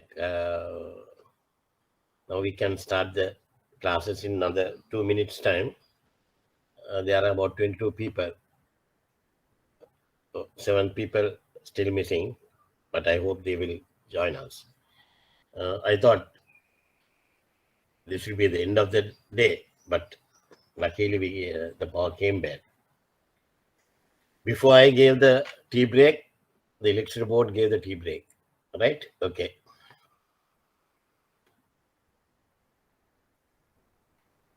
What we were discussing was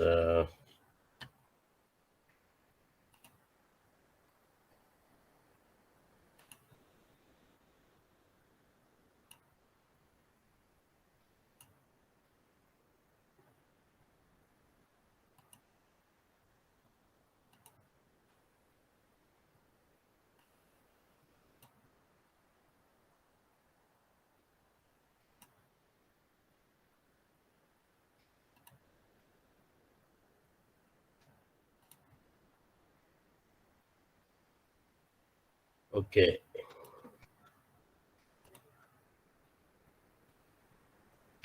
Can you see the screen? Yes, sir. Yeah, and you can hear me also, right? Fine. We were discussing one what do you call this open account, right? And what are the risks involved in open account? That is buyer's risk, country risk, and the transit risk. There are 3 risks in the open account, and how to mitigate. Why I am using this word mitigate is mitigate means how to reduce. If anybody wants to open or to get into international trade operations without taking any risk, my advice to them will be you won't be able to do international trade because international trade is so risky. But we can try to mitigate the risk, right? But you can't eliminate the risk, but you can minimize the risk, right? I can still remember when I was working for Standard Chartered Bank at that time I was the head of trade, and one of our very good customers, leading customers, and very respectable customer, he came to me and he told me that he was not involved in very much in trade business and all, but he asked me, Mr. Calderat, can I do international trade without taking any risk? So I asked that person to sit down, and then I said, yes. His question was, can I do international trade without taking any risk? Without taking any risk? My answer was yes. What do you think? Can we do? Then he told me, I went to 2-3 banks. They didn't give me a correct answer, but you are the only one who gave the exact answer, yes or no answer. You said yes. I said yes. I'm telling you, if you want to do international trade without any risk, you want me to give the answer. The answer is don't do international trade. මිනිහා මගේ දිහා බය වෙලාගේ බලන් ඉඳලා කියනවා ඔයා මාර කතාවක් නේ කිව්වේ. මම කොහොමද ඒක තමයි කියන්න තියෙන්නේ. මම මිස්ටර් පෙරේරාට මට කියන්න දෙන්නේ ඉච්චර තමයි. If you don't want to take any risk, then you can't do international trade, right? But if you know the subject, if you know the risk involved, then you can analyze the risk and minimize the risk. Even at the bank, you guys as trade practitioners should learn to tell the customers how to minimize the risk. Risk in international trade is a different topic, which I'm going to discuss with you later. But the most important thing here is every day when you are listening to me, you should be able to identify the risk. Jot down. You should be able to identify the risk, right? From our discussions, what you see, and from what you are doing in the department, you can jot down. And then when we are discussing the risk in international trade, you can come out with all your data, right? Of course, don't wait till then. If you want to ask me something, then every week you can do the questioning, and if you want, you can ask your respective line officers also. They might be able to answer you, right? ඊට පස්සේ බලන්න මාත් එක්ක කතා කරන්න. Right. Then to use the open account. Now, open account trading, do we have a restrictions at the moment in Sri Lanka? We know we had COVID pandemic. Then we got our foreign currency balances issues, right? We don't have any dollars. All the banks are going through that, right? 80% of finance ministry in Lankana, we are having all these troubles because of Russia-Ukraine war. Bullshit. Nothing to do with that, right? We have created our own troubles, and now they are trying to look for a scapegoat, right? But do we have any restrictions in Sri Lanka to use open account? I need the answer from the trade guys. You are doing daily net?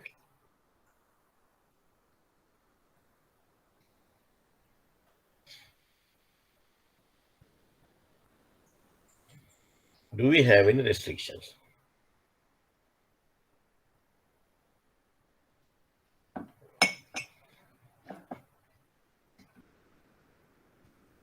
At the moment. Come on. I like your class because they are a very good crowd, especially Standard Chartered. Hats off. My old bank. කතා කරන්න සම්පතුත් ඉන්නවා. Sir, can you please repeat the question?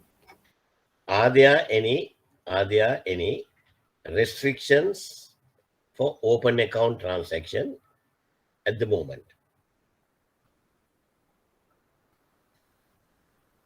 Central Bank is imposing so many restrictions. Recently, about 3-4 days back, they changed all these restrictions and all. For open account trading, are there any restrictions?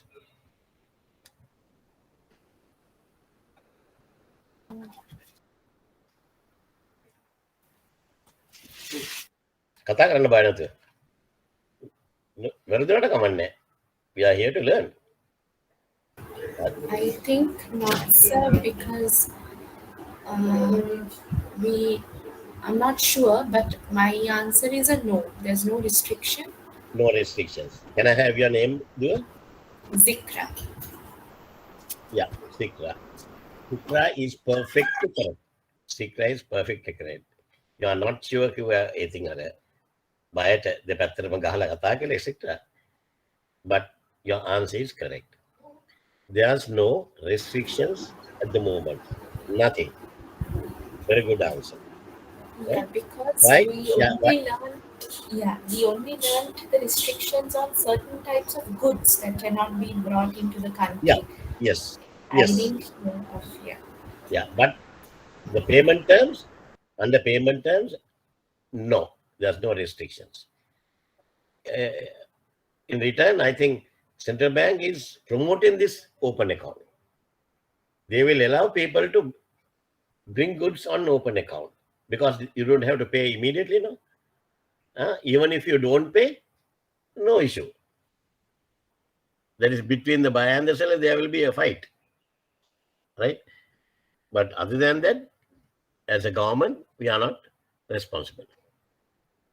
So it is very important to know that the government has not put any restrictions to use open account trading.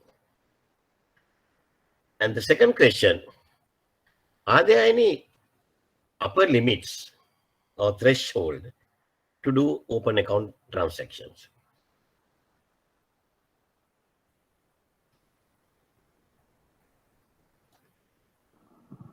No, sir. Yes or no? No. No, there's no upper limits.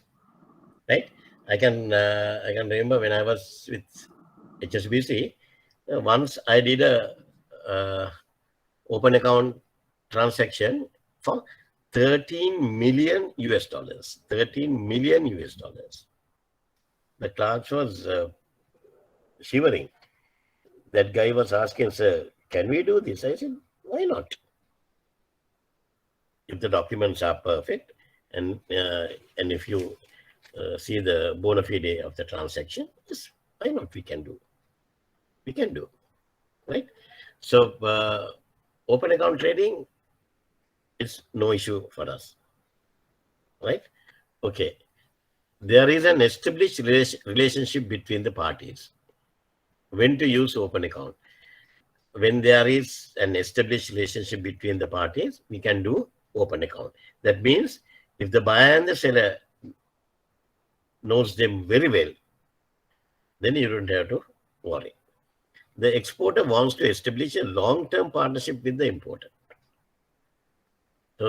Then, of course, in a scenario like that also, they will allow the importer to do open account, because exporter know that this is a very lucrative job to do business with this particular party. Okay, he doesn't mind doing the transaction on open account for 1 year or so. After that, gradually he will say either you have to open LC, either you have to do it on collection, or you have to pay me in advance, right? Then there is a binding sales agreement. When there is a binding sales agreement, yes, then again we can use open account. When the exporter has obtained a credit insurance to cover the potential losses. If the exporter has obtained a credit insurance policy, Sri Lanka Export Credit Insurance Policy, SLESIC policy, to cover the losses, then again, yes. The importer is a reputable... Excuse me, sir. Yeah, sure. What is the credit insurance mean, sir? Credit insurance means in Sri Lanka we have SLESIC cover. Sri Lanka Export Credit Insurance Corporation, SLECIC. Sri Lanka Export Credit Insurance Corporation. Capital when we are going SLECIC. As for Sri Lanka, Sri Lanka SL, E for export, C for credit, I for insurance, and C for corporation, SLESIC. Right? In a SLESIC, insurance means the exporter's risk will be insured by that particular SLESIC cover. So even though the exporter has sent the goods, and if the importer has not paid, or if he is dragging the payment, then he can claim under the SLESIC cover. So he's perfectly all right, isn't it? Then he is perfectly all right, because his risk is covered. This is one of the areas. This is one of the areas. Yeah, this is one of the areas you should write under open account cover. The exporter send the good, but he will not get the money. And how to mitigate that one? By obtaining a SLESIC cover. Right? Okay. අර වගලන්ගේ අර risk factors වලට එක කොලයක් ලියාගෙන කොළ දෙකක් විතර දාලා තියන්න. කොළ දෙකක් තුනක් දීලා තියන්න. ඒක මේ ඒ කොළ දෙක තුන හිමින් පුරවන්න පුළුවන්. Daily you are learning something. So you are going to fill that one. Right?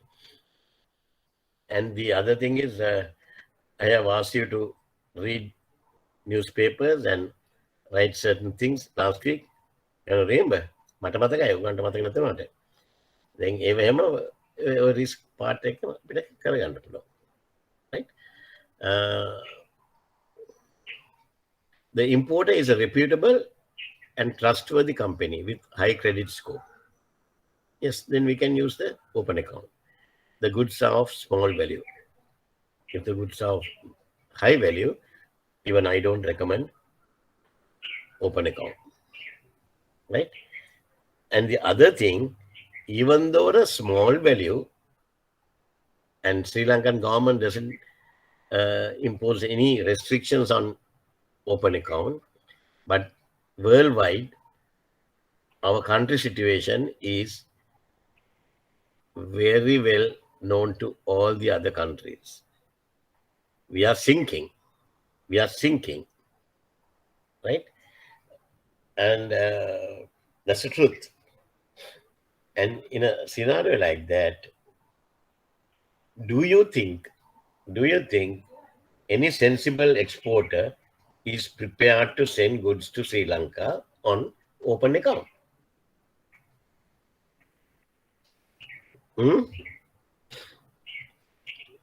Kevin, do you think? No, sir, I don't think so. No.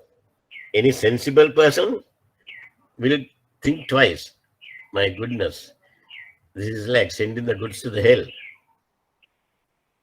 You will never get the money. Even okay, for example, even we'll say Kevin is the exporter and another person Deutsche Bank හිටියා තව යාළුවෙක් Ishan is the importer.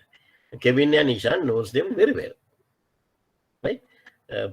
Sometimes even though Ishan is in Singapore, even though if Kevin is in Singapore, in Sri Lanka, that friendship, yes, long-standing friendship. They used to travel to the respective countries, right? Everything is there. හැබැයි මේ වගේ වෙලාවක බය නැතුව කරනවද?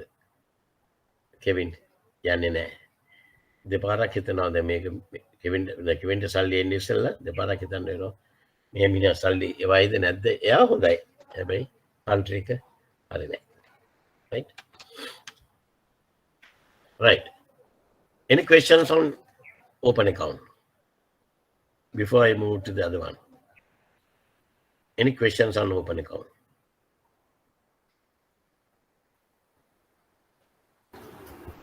No, sir, it's clear. Yeah, it's clear. Good. Now the second one, consignment account. It's what is consignment account? This is also very much similar to open account, but the goods will be going on under consignment basis. Consignment basis. The consignment account is a system where one person sends the goods to another so that the latter can sell those goods on behalf of the person who sends it in the first place. Even in open account, the same thing happens, no? The exporter will send the goods to the importer. Importer will sell the goods and then settle the bills as per the agreement. Or if the agreement says immediate, then immediate. Right? Now,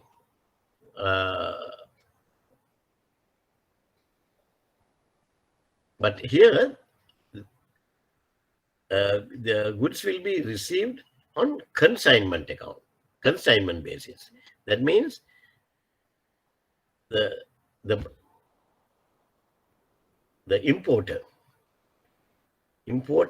should sell those goods on behalf of the person who sends it in the first place. So actually, when you read this sentence,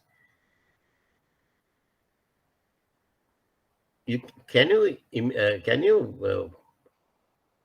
pinpoint whether the importer is the buyer or is it somebody else?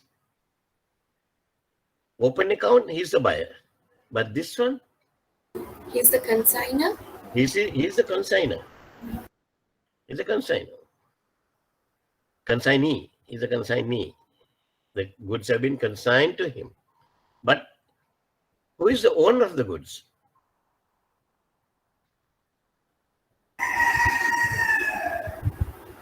Who is the who is the owner of the goods?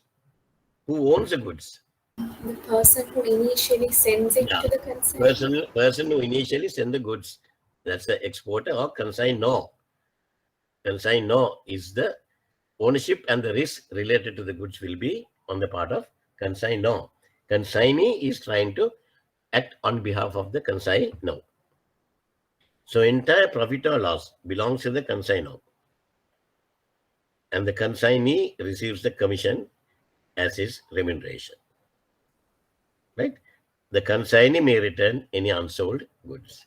This is very commonly, you can see this type of consignment accounts under what do you call this, periodicals, magazines, right, in that trade. Most of the Indian companies, I know, they are sending these periodicals and the magazines and Filmfare magazines, Filmfare, Star, then World Economics and all those things, the periodicals, they send it on consignment basis. Vijayapa bookshop, they are doing this, right? On consignment basis, they are getting. And after 3 months, if the magazines are not moving, the balance stock, they return it back, unsold goods, with whatever the money received on behalf of what they have sold. So you know the difference between the consignment basis and open account. ඔකත් question එකක් එන්න පුළුවන්. ආවොත් ඔයගොල්ලෝ answer කරන්න පුළුවන්. The difference between the open account and the consignment account, an open account transaction is a sale where the goods are shipped and related documents delivered before the payment is due. The ownership and the risk of goods transferred to buyer and whatever the profit or loss is for the importer. The exporter receives only the agreed price on agreed date. Right? But under consignment account, we know how it is happening. Right? Okay. The second payment method is advance payment or prepayment. Can you take 1 minute to go through the cycle? හැමතිස්සෙම පාඩම් කරනකොට මේ cycle එක ඇඳලා පාඩම් කරන්න. ඒක පුරුදු වෙන්න. Then it is easy and you don't have to study over and over. හැමතිස්සෙම මට උත්තර ලියනකොටත් cycle එක ඇඳලා උත්තර ලියන්න. Then it's easy for you to explain and you will not deviate from the answer. Can you please spend about 1 minute? So one question. Yeah. Consignment account, is it a type of payment? Consignment account? Is it a type of payment like open account and advance prepayment? Yeah. Yes. Okay. Yes. Some people, you can see in some books, they say there are 5 types of payment methods. They put consignment basis also as a separate one. But in majority of the trade finance books, they explain it under open account. Even if you put it different as a separate one, there's no harm. Right. Okay. Okay, sir. Thank you.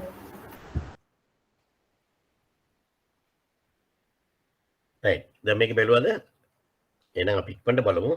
මොකද දැන් වැස්ස ඊගාට එන්නට කළු කරලා එනවා අලිය වැස්සක්. දෙතන අද මරු දවසක්. එහෙන් ලයිට් කැපුවා. අපි කමන්නේ අපි කවර් අප් කරගත්තා. දැන් මේකත් till 5 o'clock if you can hold on to the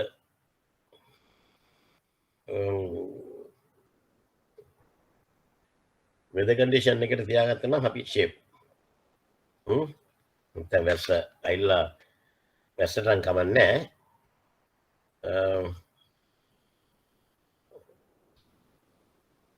thundering ආවොත් තමයි වැඩේ. Lightning and thundering. Then we'll have to put a stop. Right? So I'll try to explain it quickly as possible. So between the buyer and the seller, sales contract is there.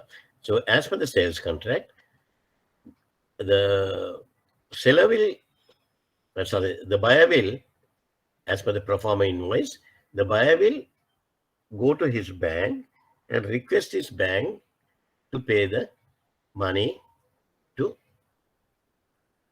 seller's bank. So the importer's bank will arrange the bank transfer to seller's bank, to seller's country.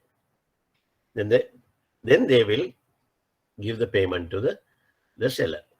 Then only he will prepare the goods and send the goods to the buyer. Right?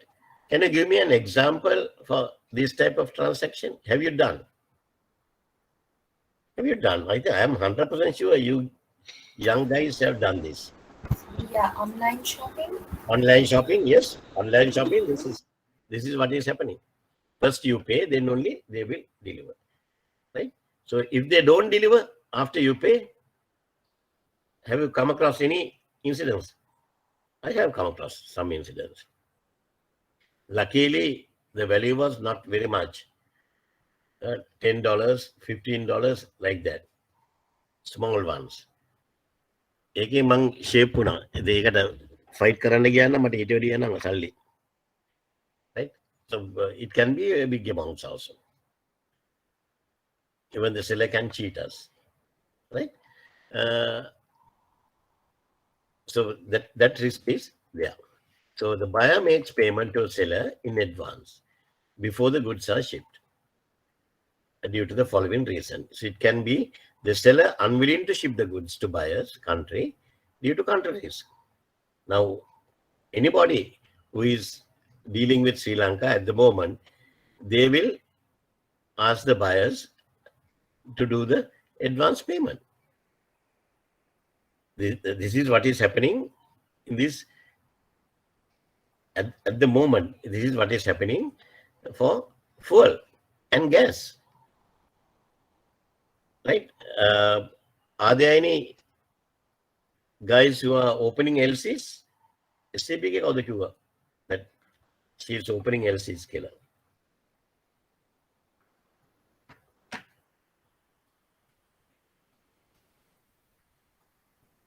No, sir. I'm LC Bills team.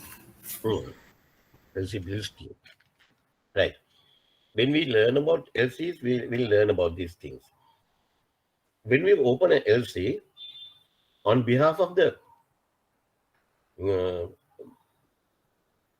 importer, the LC issuing bank will be giving an irrevocable undertaking to pay if the documents are perfect. Right? And at the time we open the LC, the amount is LCM of the unit price is $100 per unit. So the LC value is $100,000. After 3 months, by the time when we receive the goods, the unit price has gone up by another 30%. Instead of 100, it will be 130. Right? But you can't overdraw the LC. You can't overdraw the LC unless you do an amendment. So when we open LC, it's a contract. It's a contract. And we have to stick to the what we have offered. Right? The ඔගොල්ලෝ බලන්න ඇති. එහෙමනම් අපි මේ කියනවා ships 4ක් ඇවිල්ලා මුද කරේ කරකින් ඉන්නවා. බාණ්ඩ විදියක් නැහැ. LC අරින්න සල්ලි නැහැ. බැංකෙන් දෙන්න ආණ්ඩුවෙන් දෙන්නේ නැහැ. බැංකේ දන්නව නේද මේ දැන් වෙන්නේ ඒවා? ඔයගොල්ලෝ අහනව නේද? ඔය පොඩ්ඩක් බලන්න. මේ musical shows, teledrama විතර බලලා මදි. මේ ටික බලන්න, කියවලා බලන්න. එතන මේ මොකද මේ වෙන්නේ? ඉතින් එල්සියා කඩින් ඇරලා තිබ්බනම් දැන් රෂියන් යුක්‍රේන් මම එක කියන්නේ මේ රෂියන් යුක්‍රේන් යුද්ධේ හින්දා oil prices have gone up from 75 dollars a barrel. Now it has gone up to $132 a barrel. A massive jump. But if you have opened the LC, at $75, then we would have received the goods even now for $75. For $75. Right? So then there won't be any loss to us. Then what is this thing these guys are talking? The government people, the politicians, what they are talking? The Russian-Ukraine war, the total scope of opening LCs have gone for 6. Why? Because Sri Lanka's credit rating was downgraded, and so foreign banks are not accepting our No, business. that's a different thing of them. But if we have agreed to a price, then they have to deliver to that price, right? But the thing is, the moment it has gone to 131, we have to pay at 131. The reason is because I'm not boasting, but about 2-3 years back, one of the main guys in Petroleum Corporation, right? Now he's an AGM. He was one of my students in this DIT class, right? So every time when they open LCs, even now, even last week, we are going to open a LC like this from Cyprus. The conditions are this. What do you think? මම දන්න ඇත්තටම අරන LC කොහෙද කවද්ද එන්නේ බඩු ඔක්කොම මම දන්නවා, right? දැන් අපිට එක වෙන්නේ ඇයි? Because of country situation, country's bad image, now nobody is supplying to us crude oil on LCs. LCs තමයි වෙන්නේ. LCs කරන්න අමුතුම ක්‍රමයකට. මාත් ඉගෙන ගත්තා. මම කිව්වේ every day I am learning කියලා, right? Because new things are happening and we have to learn. When the goods are at the port at Sri Lanka, then only we'll have to open the LC to that particular price, prevailing price. මාර LC ඇරිල්ලක් නේ. එතකොට දැන් බලන්න ඇත්තටම 75 ට ඇරියා නම් අපිට 75 වලට බඩු වෙන්න ඕන. දැන් මෙතන එන්නේ නැහැ. මෙතන prevailing price එකට තමයි ගෙවන්න වෙලා තියෙන්නේ. ඒ ඔක්කොම වෙලා තියෙන අපේ තියෙන bad image එක හින්දා. Right? Then we'll go back to advance payment. The seller may not have the finance to prepare the goods. That is why he is asking for advance payment, right? Then buyer feels comfortable with his relationship with the seller and their country risk. If the buyer is okay with the seller's country risk, he don't mind. Maximum limit under advance payment as per exchange control regulation is in Sri Lanka is $50,000. In other countries, there's no restriction for that also. I have worked in Middle East for more than 10 years. They don't have any restrictions. None of the countries. They are cash rich. Right? But in Sri Lanka, our limit is $50,000. But that limit has been taken out at the moment. Now we are not allowing anybody to import under advance payment, because advance payment is another way of pushing for money laundering. I will explain to you later, right? So because of our country situation and the dollar reserves, we have put a temporary hold on advance payment. Are you doing any advance payment transactions nowadays? I don't think, right? Unless for a very, very good customer and under special instructions, right? Even at the advance payment, but because of the risk, the Sri Lanka, we have imposed a upper limit of US dollars 50,000 per transaction. US dollars 50,000 per transaction. Okay. Now we'll go back to some practical issues. This is what I have experienced. I want to share it with you because most of the guys, unfortunately, very few local banks are here, right? In this class.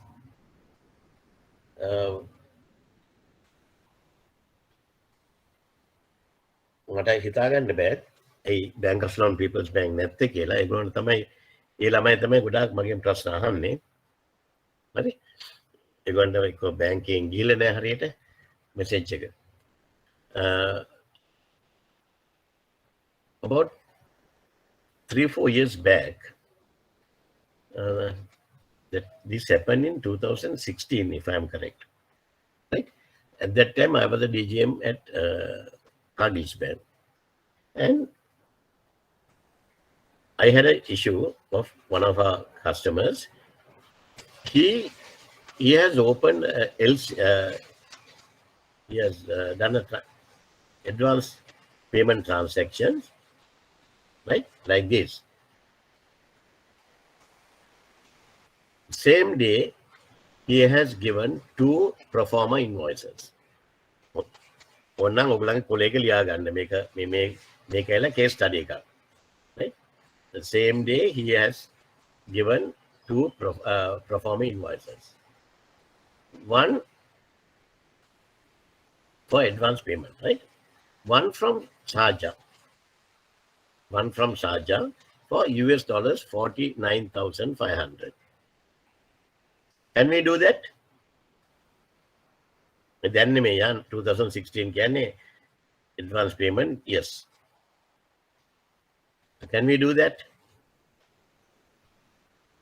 Amount of 49,500. Yes. To import the goods for some clothing material. Yes. On the same day, there was another pro forma invoice to import goods from Hong Kong. Another seller import from Hong Kong for $49,000. Can we send the money out under advance payment? Material goods are clothing material. Can we? Yes, we can. No, sir. Yes. Per transaction 50,000. Yes, we can. We can. Right? After 2 days, he submit here another pro forma invoice from Sharjah for $49,000 and another one from Hong Kong, 49,900. Can we do that?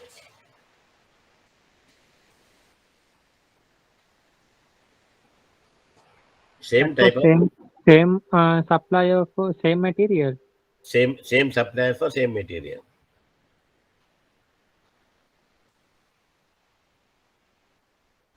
So if we come in the 2 shipment, is it okay, no, sir? So if it coming from 2 shipment wise, is it okay? What do you mean by 2 shipments? From one from Sharjah, one from Hong Kong? No, in from Hong Kong he made 2 shipment, no, sir. Hong Kong's 2 payments he made, advance payment, Yeah. 49,500 into 2 payments. Yeah. For that 2 payments, he need to get the shipment wise 2 shipments. Yes. 1 shipment, yeah. Okay. That's the In way. that case, he can. He can. Yes. It's my idea is can also in that way. Because 2 shipment means 2 bill of ladings are there. 2 bill of ladings mean in that case he can. Okay. Otherwise, I think that's After another 1 day, he submit another 2 invoices. Same goods, same shipper, same seller.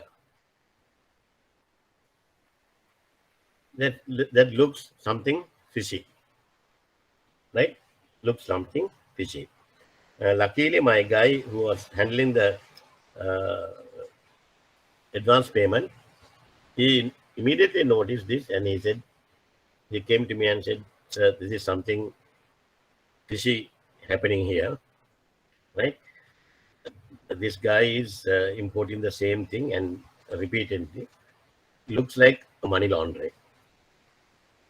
Then I discuss it in the class, like what I'm doing with you now. The same question, I put it to the class, and at that time we had physical classes. I saw everybody was talking to each other, and because normally when you sit in a class, you sit with your bank friends now. So everybody was talking this corner, that corner. You see, he has done the same. Then one girl asked me, "Sir, is this the name of this customer?" I said, "Yes, perfect. How do you know?" He has done it for us even for 6 times. So what you have done? We opened. Then Bank of Ceylon came back. Even we have done 5. Looks,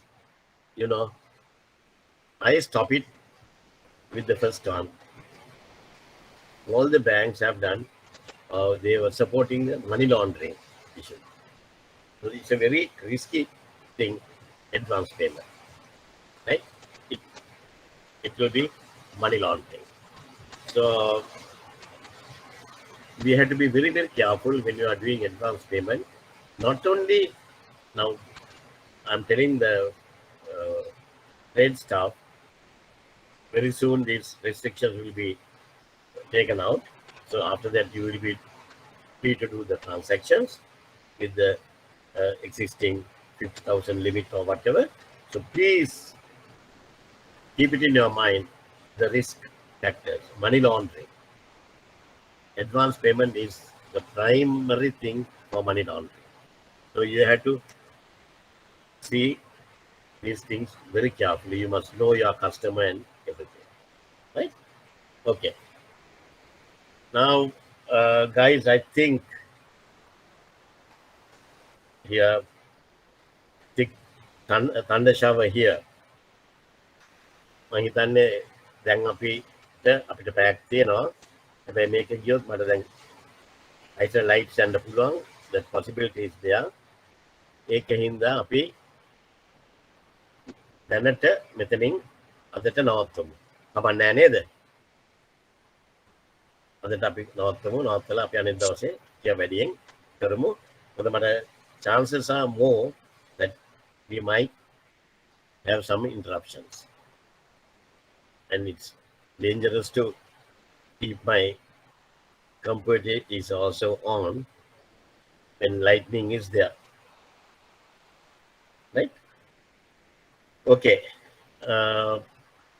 Next week we are going to learn. Or we are going to continue the payment methods. We are going to continue the payment methods with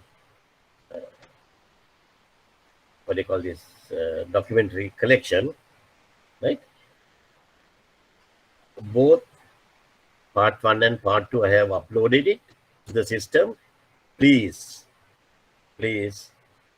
go through it and study. And also, I think Mr. Menaka has uploaded the URC 522, right? Then I will explain to you how to study those, how to handle those URC 522 articles also, right? अभी next week के अभी make a continue करना important area documentary collection, right?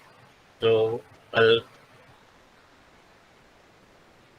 for today मैं 3 hours के लिए मैं stop करना. We'll meet next week. Okay.